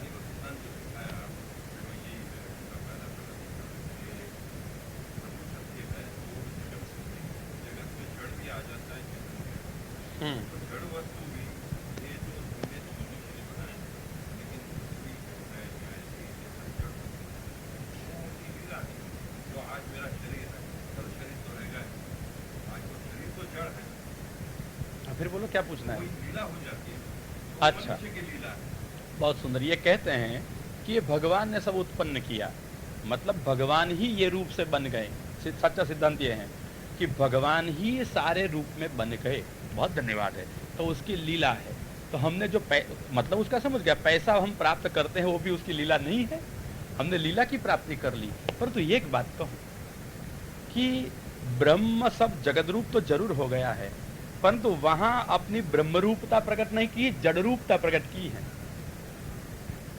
ब्रह्मरूपता जहां प्रकट करे वहां लीला का आनंद मिलता है, और जहां जड़ रूपता प्रकट करता है वहां आनंद तिरोहित है। इसलिए ये पैसा जरूर लीला है, परंतु उद्वेग ही उद्वेग देता है। समझ गए? लीला तो जरूर है, परंतु तिरोहितानंद है। ये जगत में आनंद प्रकट नहीं है, जीव में आनंद गुप्त है। इसलिए जरूर ये ब्रह्म के रूप ही हैं। हम इसको प्राप्त करें, मानो ब्रह्म को प्राप्त करें, परंतु आनंद इसमें नहीं है, आनंद तिरोहित है। इसलिए जब आनंद नहीं हो तब अवशिष्ट क्या रहा? उद्वेग। तो इसलिए आज कितने भी कमाते हैं, जीवन में से उद्वेग चला जाता है। हाँ, तो महाराज इच्छा एक ही थोड़ी होती है, सब इच्छाएं सबकी पूरी होती है, तो सबको उद्वेग मिलता है, आनंद मिलता है। कितना भी पैसे हो, कितना भी परिवार हो, उद्वेग अंतःकरण से नहीं जाएगा। अगर आपको अब उद्वेग छोड़ना है तो आइए, जहां भगवान ने अपना आनंद स्वरूप अंतर्हित एवं तिरोहित एवं अदृश्य नहीं कर दिया है, परंतु जहां आनंद के रूप में भगवान प्रकट हैं, वहां आइए। वही भगवान को प्राप्त करने का, यही भगवान की सेवा करने का प्रयत्न करो। आप कमाने के लिए, आप रसोई एवं घर के लिए जितने प्रयत्न करते हो, इससे 10वां प्रयत्न भी सच्चे अर्थ में, सच्ची तलसाट पूर्वक, आतुरता पूर्वक भगवान के लिए कर देखो, फिर पता चले क्या मिलता है। पैसों के लिए एवं हमारे स्वार्थ के लिए हम जितने लालायित रहते हैं, इतने ही लालायित हम भगवान के लिए, आनंद के लिए हो जाए तो क्या मिलेगा? आनंद ही मिलेगा ना। तो उद्वेग रहित आनंद चाहिए। तो आइए, ये जड़ के ब्रह्मरूप होते हुए भी एवं उसके नित्यत्व के होते हुए भी जड़ में आसक्ति न करें, जड़ के लिए प्रयत्न न करें, एवं चेतन के लिए भी प्रयत्न न करें। हम चेतन हैं, हम जीव हैं, तो हमारे से जो उत्कृष्ट हैं, उत्तम हैं, वो है आनंद। तो जीव का प्रयत्न, चिद का प्रयत्न किसके लिए होना चाहिए? आनंद के लिए ही। और ये आनंद कौन है? कल दिखाया था, इसलिए आज फिर नहीं कहता हूं। जिसको ब्रह्मसूत्र में आनंदमयोभ्यासात और विकार शब्दान न चेन्न प्राचुर्यात, ये दोनों ब्रह्मसूत्र से हैं। व्यास ने कहा यही हमारा कृष्ण है, आनंद प्रचुर, ये आनंदमय, जिसके हाथ पैर सब आनंदमय हैं। ऐसे ही आनंदमय भगवान कृष्ण की आप सेवा करो, इससे ही आनंद मिलेगा। अगर ये लीला के होते हुए भी जड़ के लिए प्रयत्न करेंगे तो क्या मिलेगा? उद्वेग। बस इतना समझ के आगे चलो। इसलिए महाप्रभु जी ने कहा लोकार्थी चेत भजेत कृष्णम क्लिष्टो भवति सर्वथा। अगर लोकार्थी हैं और हम कृष्ण को भजने चलेंगे तो महाप्रभु जी कहते हैं सर्वथा क्लेश मिलेगा, क्लिष्ट हो जाओगे। हाँ, क्या बोलो? क्या?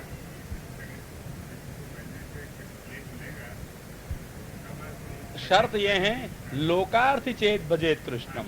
लोकार्थी और कृष्ण को भजेगो तो क्लेश मिलेगा, परंतु कृष्णार्थी है और कृष्ण को भजेगा तो आनंद ही मिलेगा। अब आप अपने आप तय करो, हम लोकार्थी हैं या कृष्णार्थी हैं। अर्थी का मतलब तो समझ गए ना आप सब? तो क्लेश मिलेगा निसंशय, उसमें कोई शर्म नहीं है। सिद्धांत तो सुस्पष्ट है। महापुरुष का संप्रदाय शास्त्रानुकूल संप्रदाय है, भगवत अनुकूल संप्रदाय है, इसलिए वो शर्म नहीं रखता है। वो तो स्पष्ट कहते हैं कि आप करोड़पति हो या रोडपति हो, समझ गए? हमारा तुमसे कोई काम नहीं है। रोडपति हो या करोड़पति हो, कोई भी आप हो, है आपको कृष्ण की जरूरत, चाहते हो आप कृष्ण को, तो आइए करो कृष्ण की सेवा, मिलेगा आपको आनंद। परंतु आप लोकार्थी हो, चाहे आप करोड़पति हो, चाहे आप रोडपति हो, समझ गए ना? रोडपति तो हाँ, जो कुछ हो बेचारा फुटपाथ पर सोने वाला। आप चाहे रोडपति हो चाहे करोड़पति हो, आओ, आपको कृष्ण की जरूरत है, करो कृष्ण की सेवा, मिलेगा आपको सर्वथा आनंद। बस ये सिद्धांत सुस्पष्ट है श्रीमद् वल्लभाचार्य चरणों का। महाप्रभु जी ने न देवताओं के लिए यह मार्ग प्रकट किया है, न महाप्रभु जी ने असुरों के लिए प्रकट किया है, न महाप्रभु जी ने केवल मनुष्यों के लिए प्रकट किया है। सर्वाधिकारक है भक्ति मार्ग। देव भी सेवा कर सकता है, असुर भी सेवा कर सकता है, और मनुष्य भी सेवा कर सकता है, परंतु दैवी जीव होना चाहिए। दैवी जीव वो है कि जो भगवान के लिए ललायित हो, भगवान को जीवन की जरूरत जान करके भगवान के लिए ही इनके जीवन का प्रयत्न हो, भगवान के सुख के लिए, भगवान की प्रसन्नता के लिए ही वो सदैव प्रयत्न करता हो, वो है दैवी जीव, जो भगवान में प्रेम प्लुत हो। मिल गए ना? तो देखो गीता में जो आप कहते हो ना, तो वहां दो प्रकार के संपद विभाग योग दिखाए हैं। कहते हैं दैवासुर संपद विभाग योग, वहीं लक्षण मिलेंगे ना आपको, तो अन्यत्र नहीं मिलेंगे।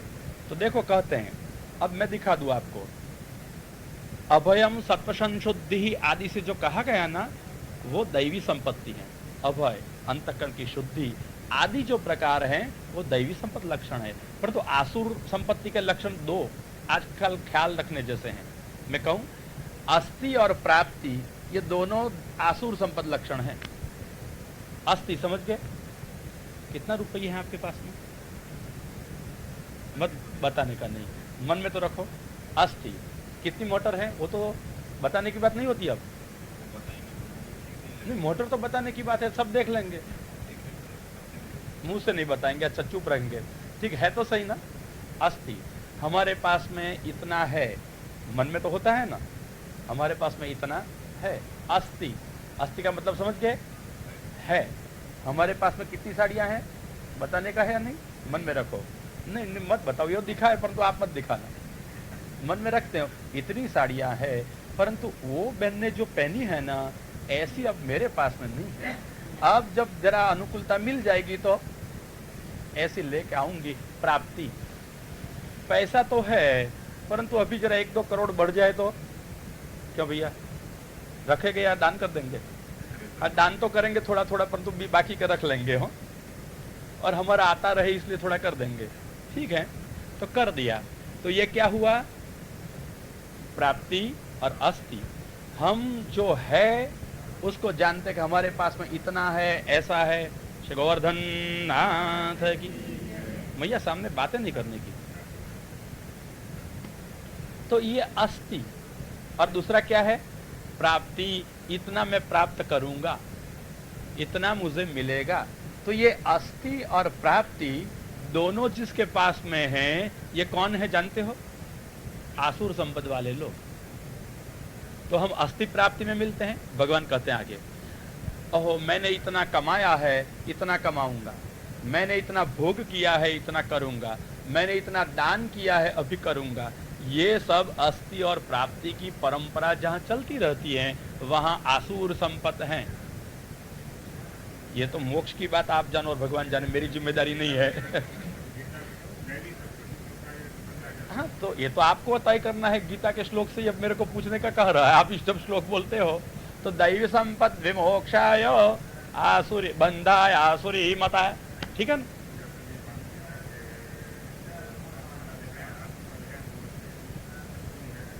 तो गीता को फिर देख लेना गीता ही दिखा देगी, मेरे को बोलने की जरूरत नहीं रहेगी। मैंने जो कहा है गीता से कहा है। अगर गीता आपको नहीं समझाती है तो आइए लीला में, भागवत में देखे, अस्थि और प्राप्ति भागवत में है। कहाँ भैया याद है? अच्छा मैं दिखाता हूँ, देखो कहाँ है पता है आपको? आप भाई लोग भागवत बहनों नहीं पढ़ती है? हाँ, कहाँ है अस्थि प्राप्ति? कंस की क्या लगती है? हाँ, कंस की पत्नी लगती है। और किसकी लड़की थी? हाँ, तो बहन को अच्छा आता है। वो जरासंध की लड़कियां और कंस की 2 बहू, ठीक है ना? नाम क्या है? जरासंध और कंस कौन थे? कृष्ण के परम मित्र थे, नहीं? तो जिस के पास में अस्थि और प्राप्ति है वो कंस और जरासंध है। गोवर्धन छोड़ दो, आगे की कथा क्यों करनी है? ये दैवी संपत्ति है, आसुर संपत्ति है। मैंने लीला से आपको सिखा दिया आप, ठीक है ना? तो बोलो अस्थि और प्राप्ति अगर किसी की बेटी है, अगर किसी की बहू है, तो जिसकी बेटी है वो जरासंध है और जिसकी बहू है वो कंस है। तो समाज में कृष्ण बहुत मिलते हैं, यहाँ कंस मिलेंगे या जरासंध मिलेंगे? ज्यादा ही मिलेंगे।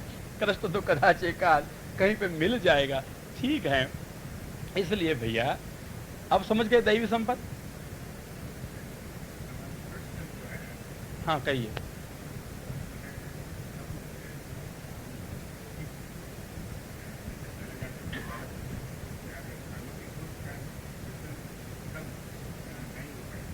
समझे? लौकिक में हम चले जाएं, अलौकिक में चले जाए। मैं पूछता हूं ये लौकिक अलौकिक कौन सी चीज होती है? लोक संबंध वाला जो है वो लौकिक, और लोक संबंध रहित जो है वो अलौकिक। समझ गए? हाँ देखो, होनी ही चाहिए, क्योंकि संशयात्मा विनश्यति। जब तक शंकाएं मन में से टल नहीं जाएगी तब तक भक्ति मार्ग से बाहर रहेंगे। ये विनाश, शंका निकाल दो और आओ। इसलिए हमको अगर अलौकिक करना है तो लौकिक को छोड़ो और अलौकिक करो, ये शक्य ही नहीं है। हमारा शरीर लौकिक है, हम जो रहते हैं वो घर लौकिक है या अलौकिक है? सब लौकिक हैं। तो लौकिक को छोड़ो कहना मूर्खता है, लौकिक को भगवान में जोड़ो, यही भक्ति मार्ग है। देखो बाजार से आप द्राक्ष ले आते हो, द्राक्ष कैसी है? अलौकिक है या लौकिक है? लोक संबंध वाली हैं, लौकिक हैं। यही द्राक्ष आप घर में लेके आए, खासा की, आपने अपरस की और सिद्ध करके श्री ठाकुर जी को योग्य रीति से भोग धराई। समय हुआ, भोग सराया, बांटने का शुरू किया। क्या बांटोगे आप? क्या बांटोगे? अरे द्राक्ष चाहिए हमको, तो बाजार से द्राक्ष लाए और प्रसाद बांटने को बैठ गए आप लोग। द्राक्ष कहाँ गई? क्या हो गई? अच्छा, तो द्राक्ष लौकिक लाए थे और प्रसाद लौकिक है ना? अच्छा, प्रसाद अलौकिक। तो लौकिक ही था, उसको क्या बनाया गया? अलौकिक। तो लौकिक से अलौकिक बनाने की चेष्टा भक्ति मार्ग है। समझ गए? इसलिए जब तक लौकिक को नहीं समझोगे और लौकिक को कैसे भगवान के साथ संबंधित करना वो नहीं आएगा, तब तक अलौकिकता कभी आती नहीं। दिखाएं अभी दम कैसे आएगा वो। देखो कि हम सारे हमारे लौकिक को भगवान से संबंधित कर रहे हैं। द्राक्ष को भगवान के संबंधित कर दी। कैसे? भगवान को मुख्य बना करके। लौकिक और अलौकिक दोनों में अंतर कितना है? कितना अंतर है? एकदम थोड़ा सा। कितना? अ जितना। लौकिक और अलौकिक दोनों में अंतर कितना है? एक मात्र अ जितना। लौकिक के आगे अ रख दो, क्या हो गया? बस लौकिक को तोड़ा नहीं, लौकिक को छोड़ा नहीं, अ को आगे रख दिया, अ के साथ लौकिक को जोड़ दिया, क्या बन गया? अलौकिक। ये अ कौन है? ओष्कार कहते हैं कि अकारः वासुदेव स्यात्, ये अ है कृष्ण। तो कृष्ण को पहले रखो और उसके साथ आपका लौकिक जोड़ दो, क्या हो गया? अलौकिक। रसोई करती हो, किसके लिए करती हो? सच कहना, जिसके लिए करती हो, अपने लिए। तो गीता में लिखा है ना, भुंजते ते त्वगम पापा ये पचन्त्यात्म कारणात्। जो लोग अपने लिए रसोई करते हैं और आप खाते हैं, ये पापमय लोग पाप बनाते हैं, रांधते हैं और पाप खाते हैं। ये गीता का वाक्य है, समझ गए।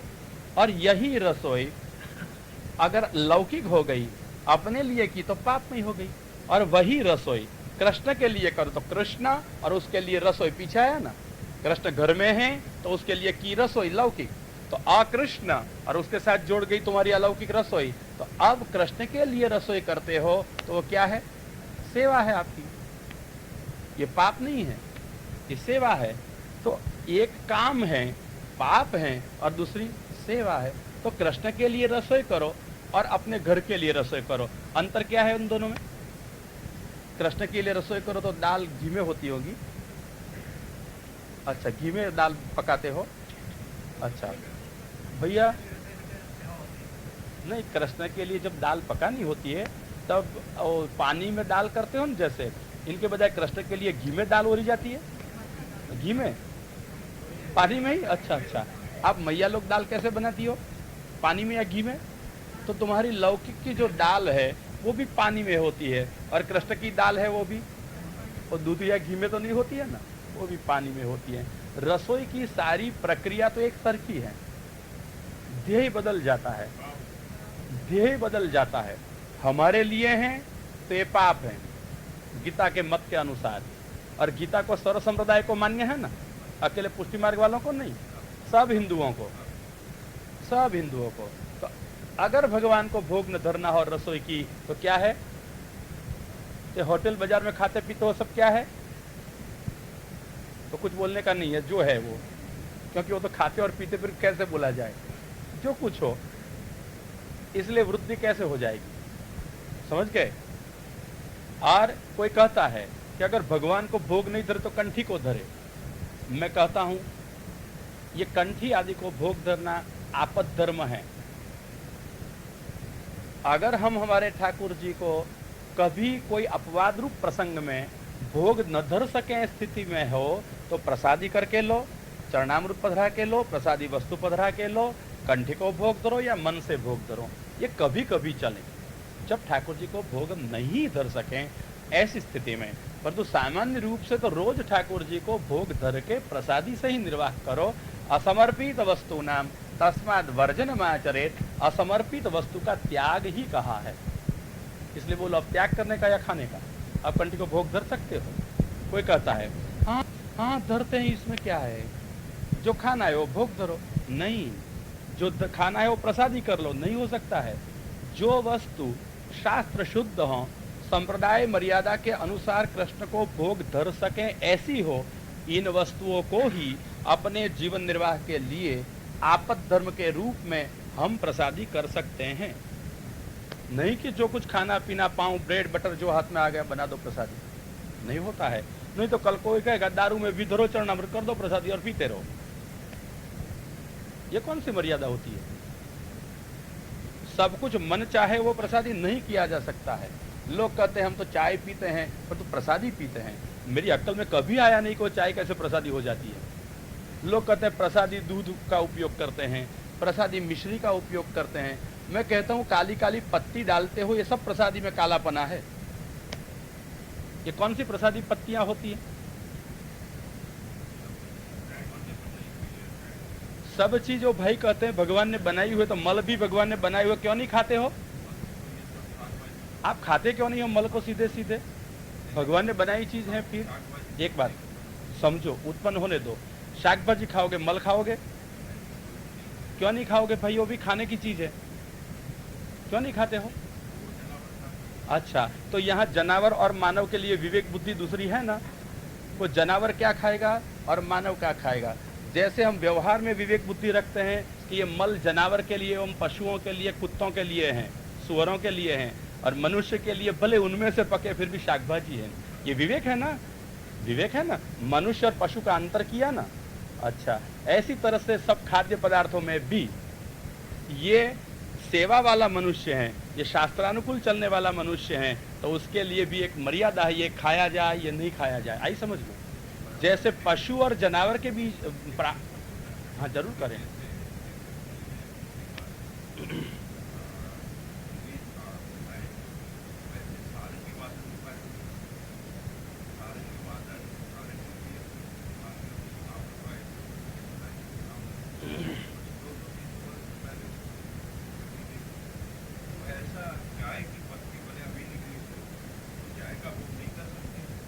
बहुत सरस प्रश्न समझे आप सब कि सारंगी आई जो ठाकुर जी को अंगीकार कराई गई पीछे से। अरे मैं इससे आगे को बटाटा भी पहले नहीं भोग में आता था, बाद अभी 200-300 साल से आते हैं, पूर्व में नहीं आते थे। तो ये सब क्यों अंगीकार कराए गए? तो सारंगी बटाटा वगैरह जो पदार्थ हैं वो निर्दोष हैं, भगवान को सुख देने वाले, सेवा में उपयोगी हैं, इसलिए अंगीकार कराया गया। अब आप विज्ञान पढ़े हो अथवा पढ़े हुए कोई इधर उपस्थित हैं, तो मैं आपसे पूछता हूं चाय में कौन सा तत्व है? कॉफी में कैफीन और चाय में टैनिन, ये स्लो पॉइजन है। अब मैं पूछता हूं कौन सा पॉइजन ठाकुर जी को भोग धराया जाए? पॉइजन का भोग धरना ये सुख थोड़ी समझते बात आगे आगे एकदम नहीं चलने का, क्रमबद्ध चलो। तो पहली बात यह है कि कौन सा पॉइजन भोग में आ सकता है? बोलो। मतलब पॉइजन भोग नहीं आ सकता है, ये सुखकर नहीं है। इसलिए चाहे तुम्हारी आधुनिक क्रम से, जैसे प्राचीन में सारंगी बटाटा नहीं थे फिर भी धराएंगे, ऐसी तरह से चाय आप नहीं धरा सकते हो। इसलिए जो भी पीते हैं वो अन्न प्रसादी का ही उपयोग करते हैं, प्रसादी होती ही नहीं। हाँ, क्या कहना है आपको? तो मैं क्या करूं? मैं नहीं भूल जाता हूं मेरे को जो कहना है वो। इसलिए समझ गए अब क्या है कि हम हमारी मर्यादाओं में रहे, पहली बात, और हम हमारी मर्यादाओं हमारी सुविधा के अनुकूल न बनावे। हमारे शास्त्र के कहे हुए प्रसिद्ध प्रमाणों से ही हम हमारे जीवन की मर्यादा बनावे, यही मार्ग से हम जीवन यापन करें तो हम सचमुच हमारे जीवन को हमारे उपयोगी बना सकते हैं। जीवन जो व्यर्थ हो जाने वाला वो भगवत उपयोगी हो जाएगा, और लौकिक ही हमारा जीवन भगवान को मुख्य बना करके भगवान के लिए हम अगर जोड़ देंगे, भगवान के लिए ही जिएंगे, तो हमारा लौकिक जीवन पूरा का पूरा क्या हो जाएगा? अब अलौकिक। तो आपको ही विवेक बुद्धि सब तय करना होगा कि आपको लौकिक जीना है या अलौकिक जीना है। अगर लौकिक जीना है तो हम जी रहे हैं, अगर अलौकिक जीना है तो भगवान को मुख्य बनाओ और भगवान के साथ अपनी सारे लौकिक जीवन को एक रूप कर दो, संकलित कर दो। तो ये कृष्ण और हमारा लौकिक दोनों का हो जाएगा संकलन, और फल रूप में हमारा जीवन सारा हो जाएगा अलौकिक। तो जीवन में ये पहली आवश्यकता है, अगर हमको पुष्टि मार्गीय होना है तो कि हमारा ध्येय जीवन का स्पष्ट बने, मुझे भगवान ही चाहिए, मुझे कृष्ण ही चाहिए। बस ये ध्येय बना के, यह ध्येय के लिए हम जो तरह से जीते हैं वही तरह से जीते चले, परंतु ये सारी हमारी तरह जो जीने की है वो शास्त्रानुकूल, संप्रदाय की मर्यादा के अनुकूल बनाते चले। और जैसे जैसे हमारा जीवन यह नियंत्रित होता चलेगा, ऐसे ऐसे नदी में बाढ़ आकर जैसे विनाश करती है, ऐसी तरह से हम भाव तरंगों में, हमारे कल्पना तरंगों में जो चारों ओर हमारा ही जीवन विनाश अपने हाथों से कर रहे हैं, इससे हम बच जाएंगे। और यही नदी का प्रवाह अस्खलित ललित रूप में बहता हुआ आनंद ही आनंद सबको देगा। इसलिए आवश्यक है शास्त्रम अवगत्य मनोवाग्देह कृष्ण सेव्य। सरखी रीत से हम शास्त्र को समझें, मन वाणी और देह से भगवान कृष्ण की सेवा करें, यह है जीवन की जरूरत।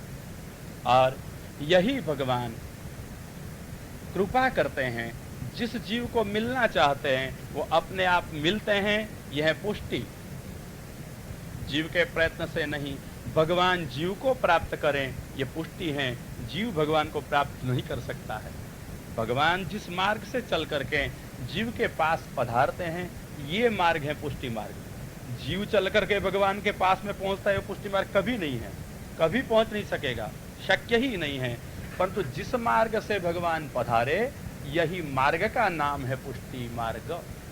और आज और कल हमने पुष्टि समझाई आपको, और कल आगे सोचेंगे। अब जब ये पुष्टि मार्ग होता है तब पुष्टि और मार्ग ये दोनों क्या चीज हैं, कल सोचेंगे। श्री गोवर्धन जैसे आचार्य चंद आज्ञा करेंगे। उससे भी बढ़ कर के कुछ है जो आपको ढूंढनी है, और यो है भगवत सेवा। इसलिए पुष्टि मार्ग का वैशिष्ट्य केवल वो जनसेवा में रुक जाना, डट जाना, वहाँ तक नहीं है, भगवत सेवा में पहुँचना ये है। इसलिए हमारे वहाँ परोपकारादि धर्माणां दौर्बल्यम परिभावेत, राय जी स्पष्ट कहते हैं ये पाप के परोपकारादि धर्म दुर्बल हैं, भगवत सेवा प्रबल है। जब तक के पुष्टि मार्ग का वैशिष्ट है तब तक। परंतु मानव सेवा करना सबको उचित है, सब स्वीकार करते हैं, परंतु ये पुष्टि मार्ग का ध्येय ही नहीं है। समझ के बराबर? हाँ जरूर।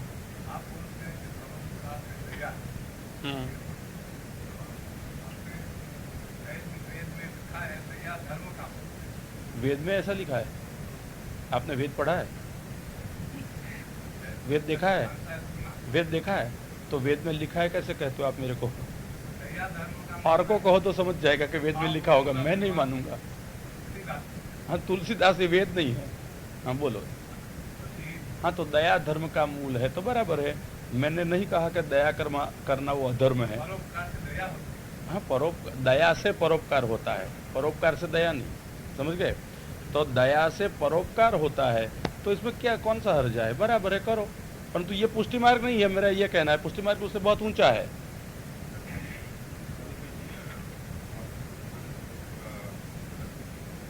ये आपके मित्र से पूछ लेना, क्योंकि कल आप नहीं आए तो तो रोज कोई आएगा और कहेगा कल मैं नहीं आया तो मेरे को सुनाओ।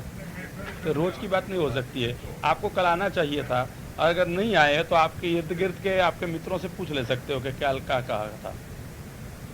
समझ गए? ये तो ठीक है ना। नहीं तो रोज कोई आएगा, कल मैं नहीं, परसों में नहीं था तो परसों की कहो, ये तो शक्य नहीं है।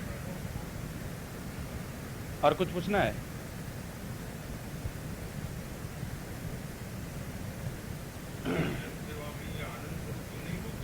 हाँ ये तो मैंने कह दिया, अहम पुष्ट होता है और दूसरों की गरीबाई बढ़ती है मन की। कल कहने सुनने के लिए बना रखे हैं, है जीने के लिए भूल गए हैं। आप लोग समझते हैं कि ठीक है कथा बिठा दिए, या वो आए हैं तो कथा कर लेंगे, कोई बुला लाए हैं तो करा देंगे। कथा वाला समझता है हमको पैसा मिल जाएगा।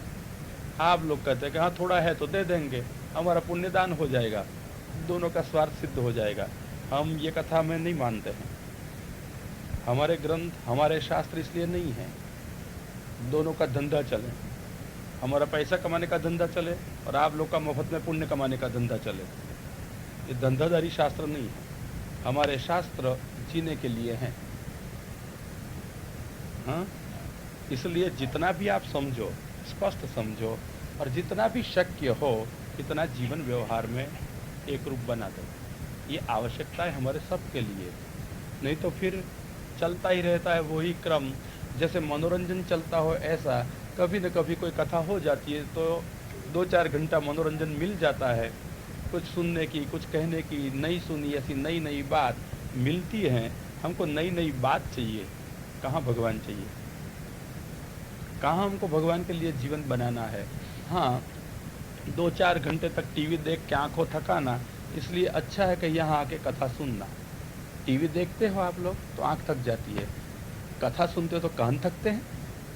बस भगवान ने ऐसे दिए हैं कान कि जितना भी सुनो बस सुना करो, कान को थाक नहीं लगे, देखने में आँख को थाक लगे, बोलने में मुंह को थाक लगे, चलने में हाँ पाँव को, पैर को थाक लगे, और काम करने में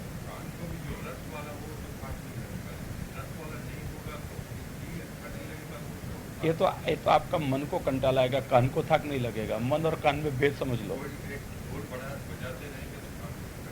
कान को थक नहीं लगेगा, मन को कंटाला आ जाएगा। मन कान नहीं थकेगा, कान थकेगा तो आँख जैसे बंद हो जाती है ना थक के, ऐसी तरह से कान बंद हो जाते हैं।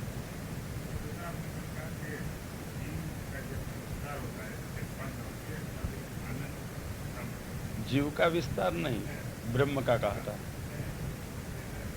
आपने खोटा लिखा होगा।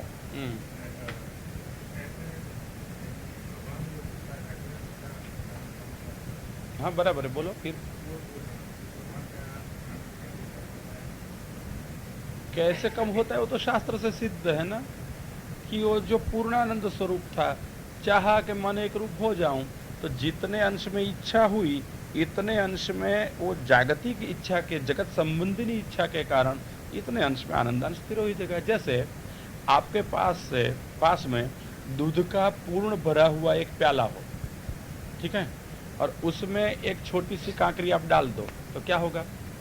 जितने अंश में कांकरी आएगी, इतने अंश में दूध अपने आप बाहर निकल आएगा ना, समझ गए?